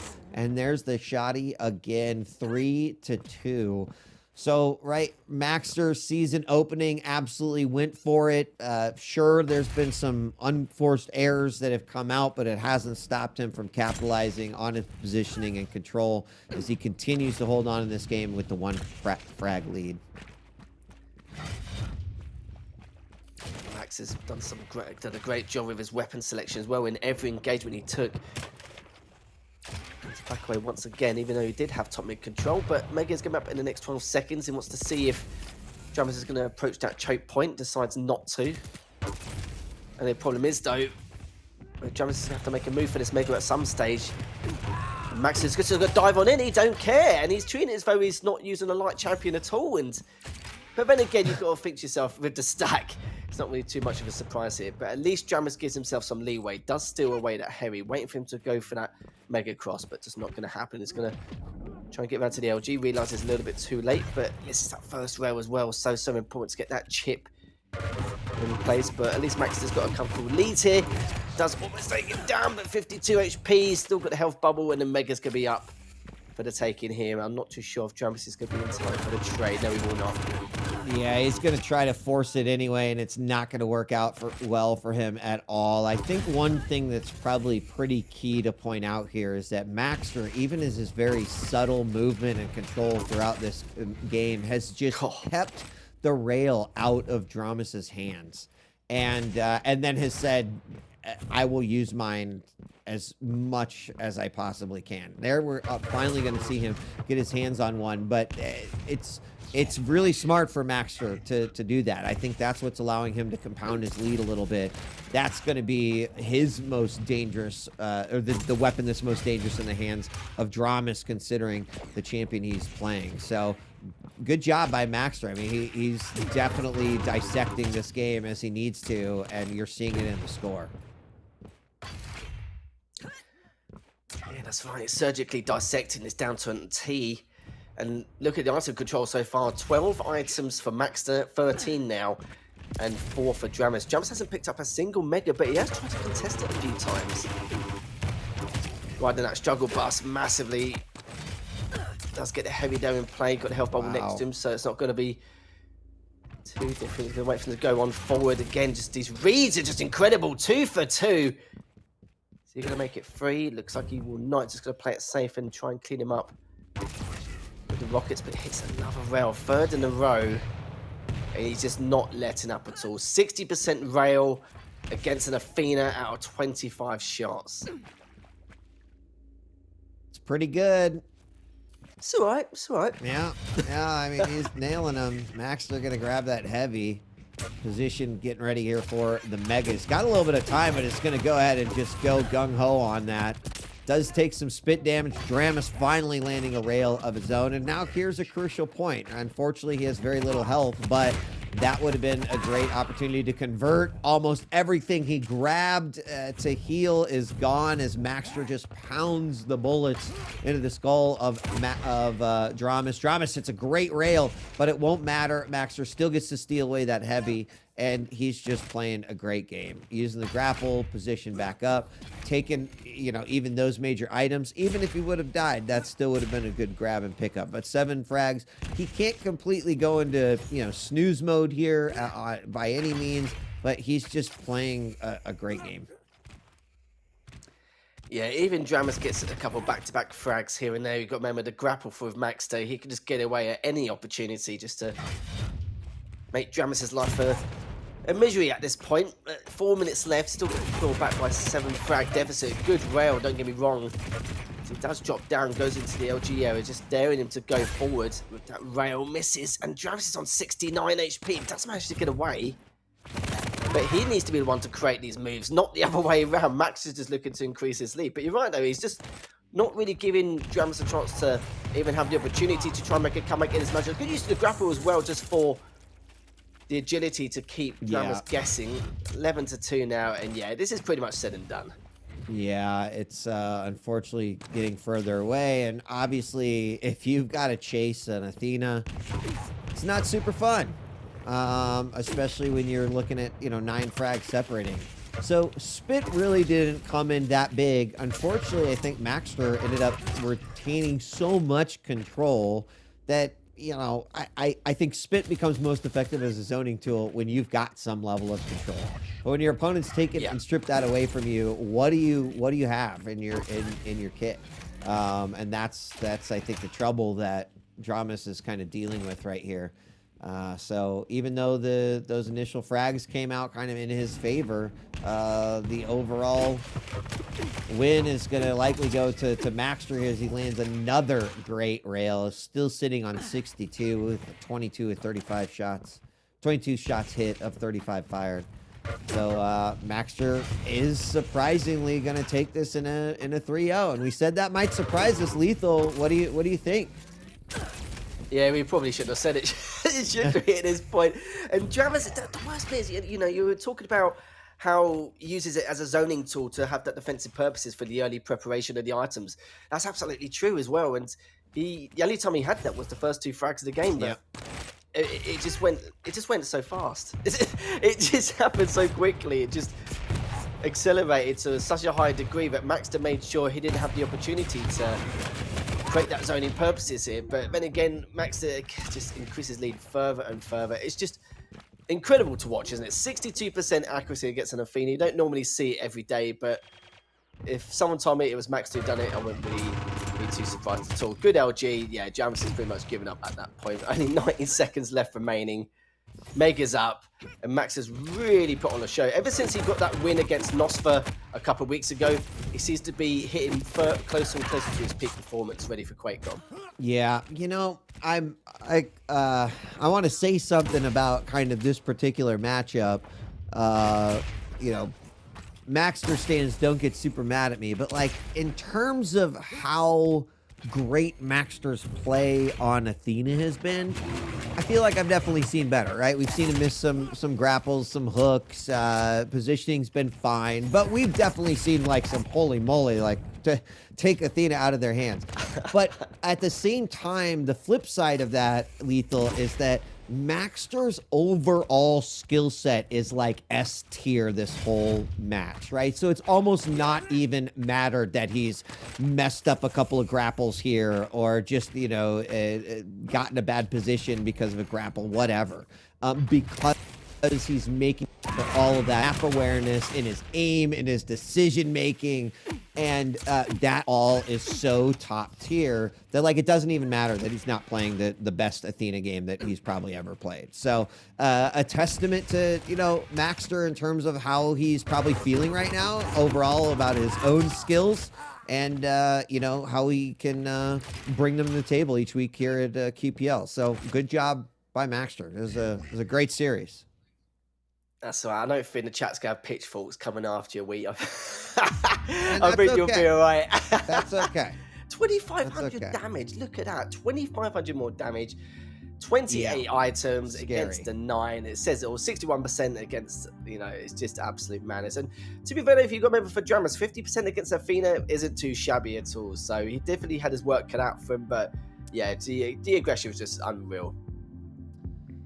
Well, let's bring 40 back and see what he says as maxter does manage to pull out a 3-0. There he is. So we always know if something is wrong if you're not making that smiling face when we come back. Then we know like, oh my gosh, someone's holding 40 Lions hostage right now. Something is horribly wrong because I fed Nyx and then the auto feeder went off. I don't know if you've ever done that, Wheat, but I feel like an idiot. Anyways, yeah, I mean, quite the performance from maxter. Map number 1, I feel like a lot of the bull rushes, and Wheat, you're going to love this, didn't amount to anything for dramiS. Some of them just whiffed completely.